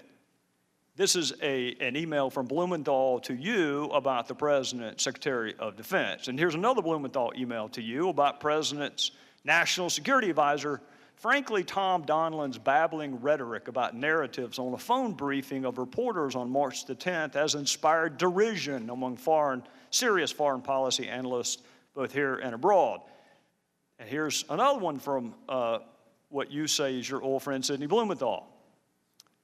This is a quote from him. I would say Obama, and by the way, he left the president part out, I would say Obama appears to be intent on seizing defeat from the jaws of victory. He and his political cronies in the White House and Chicago are, to say the least, unenthusiastic about regime change in Libya. Obama's lukewarm and self-contradicting statements have produced what is, at least for the moment, operational paralysis. I think that may give us a better understanding of why the White House may have told you you cannot hire him. Blumenthal could not get hired by our government, didn't pass any background check at all, had no role with our government, had never been to Libya, had no expertise in Libya, was critical of the president and others that you worked with. shared polling data with you on the intervention in Libya, gave you political advice on how to take credit for Libya, all the while working for the Clinton Foundation and some pseudo-news entities. And Madam Secretary, he had unfettered access to you. And he used that access, at least on one occasion, to ask you to intervene on behalf of a business venture. Do you recall that? You know, Mr. Chairman, if you don't have any friends who say unkind things privately, I congratulate you.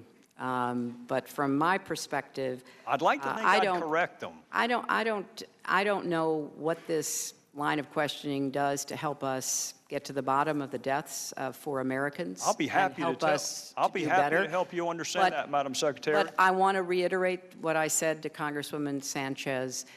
These were originally unsolicited.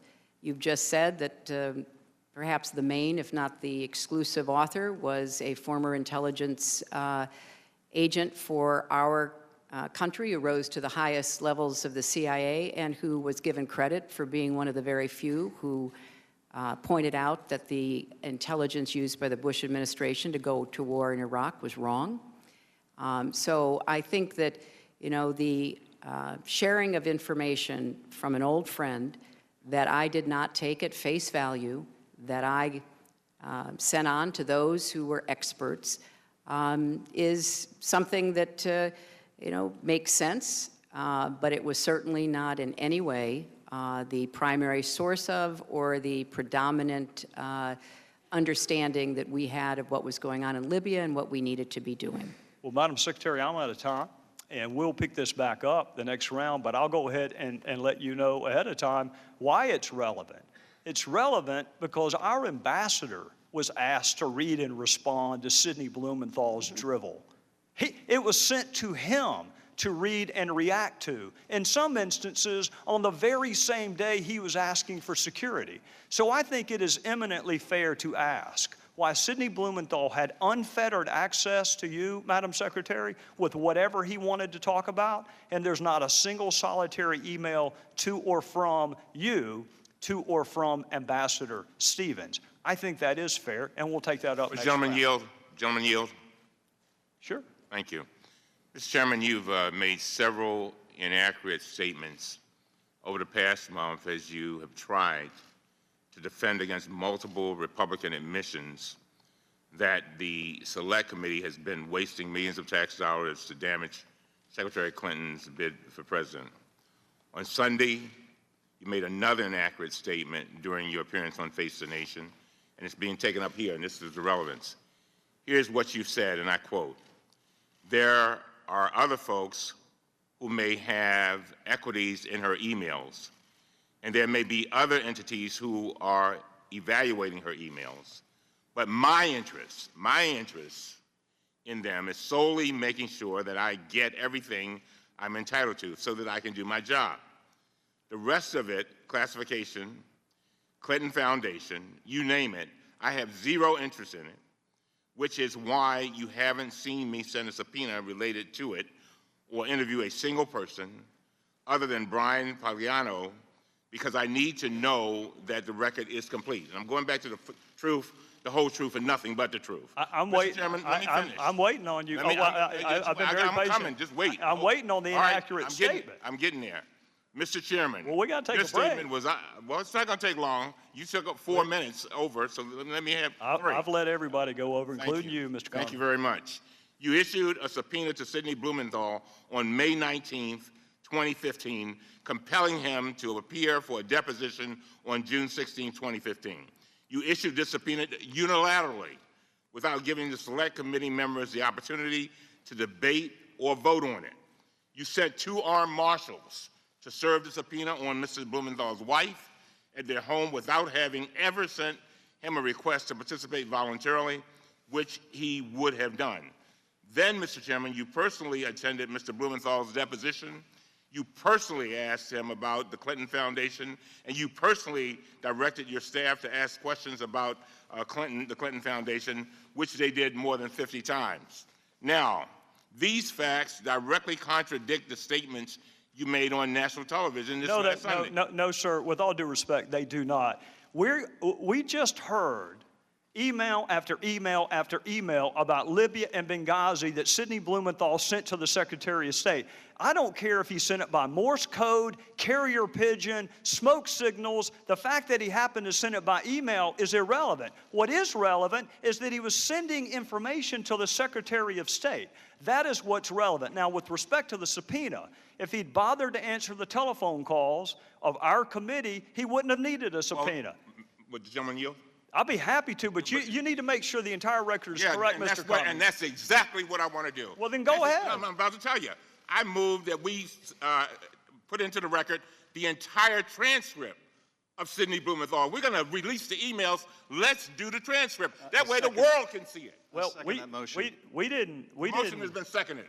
Well, we're not going to take that up at a hearing. We'll take that up in a Chairman, business I've consulted meeting. with the parliamentarian, and they have informed us that we have a right to a recorded vote on that motion. We want, you Well, I'll tell you ask what, for let's the do truth, that. the whole truth, and nothing but the truth. Well, that's what we want to have.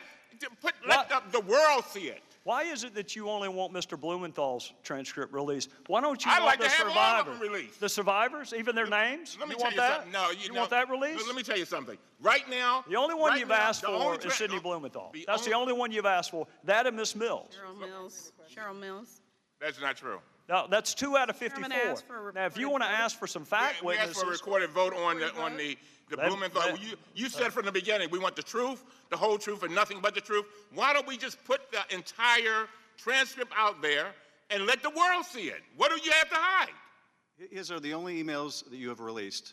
And the fairness to Mr. Blumenthal and to the American people, in the interest of a complete record, if you're going to release his emails, release his transcript where he has a chance to give the context of those emails. well, you keep referring to Blumenthal emails. I would hasten to remind both of you, the only reason we have Blumenthal emails is because he emailed the Secretary of State. Those are her emails. That's why they were released. They're not Blumenthal's emails, and she wanted all of her emails released. She's been saying since March, I want the entire world to see my emails.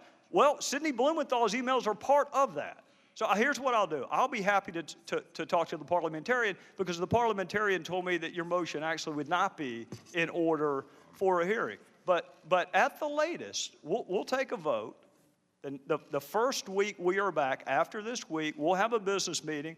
We can take up Mr. Blumenthal's transcript. We can take up whatever other transcripts you want. And while we're there, we can also take up the 20-some-odd outstanding discovery requests that we have to different executive branch entities. Why don't we just take all of it up then? Mr. Chairman, the allegations that have been made against him are refuted by his own testimony. In the interest of not having... That's your opinion, Adam. Well, if you disagree, then release the transcripts. What allegation, Adam? Why conceal the transcripts, even if the motion were not in order? You have the power to release them. You have the power to say I'll tell right you why, now because that I'm not going to release one transcript of someone who knows nothing about Libya by his own admission, while people who risk their lives, you have no interest in their story getting out. You don't want the 18 DS agents. You don't want the CIA agents. The only transcripts you want released are Ms. Mills and Sidney Blumenthal. Mr. Chairman, So we'll take all of this up in The only November. person you were interested in asking about during your entire questioning was Sidney Blumenthal. If you're so interested in him, release the transcript.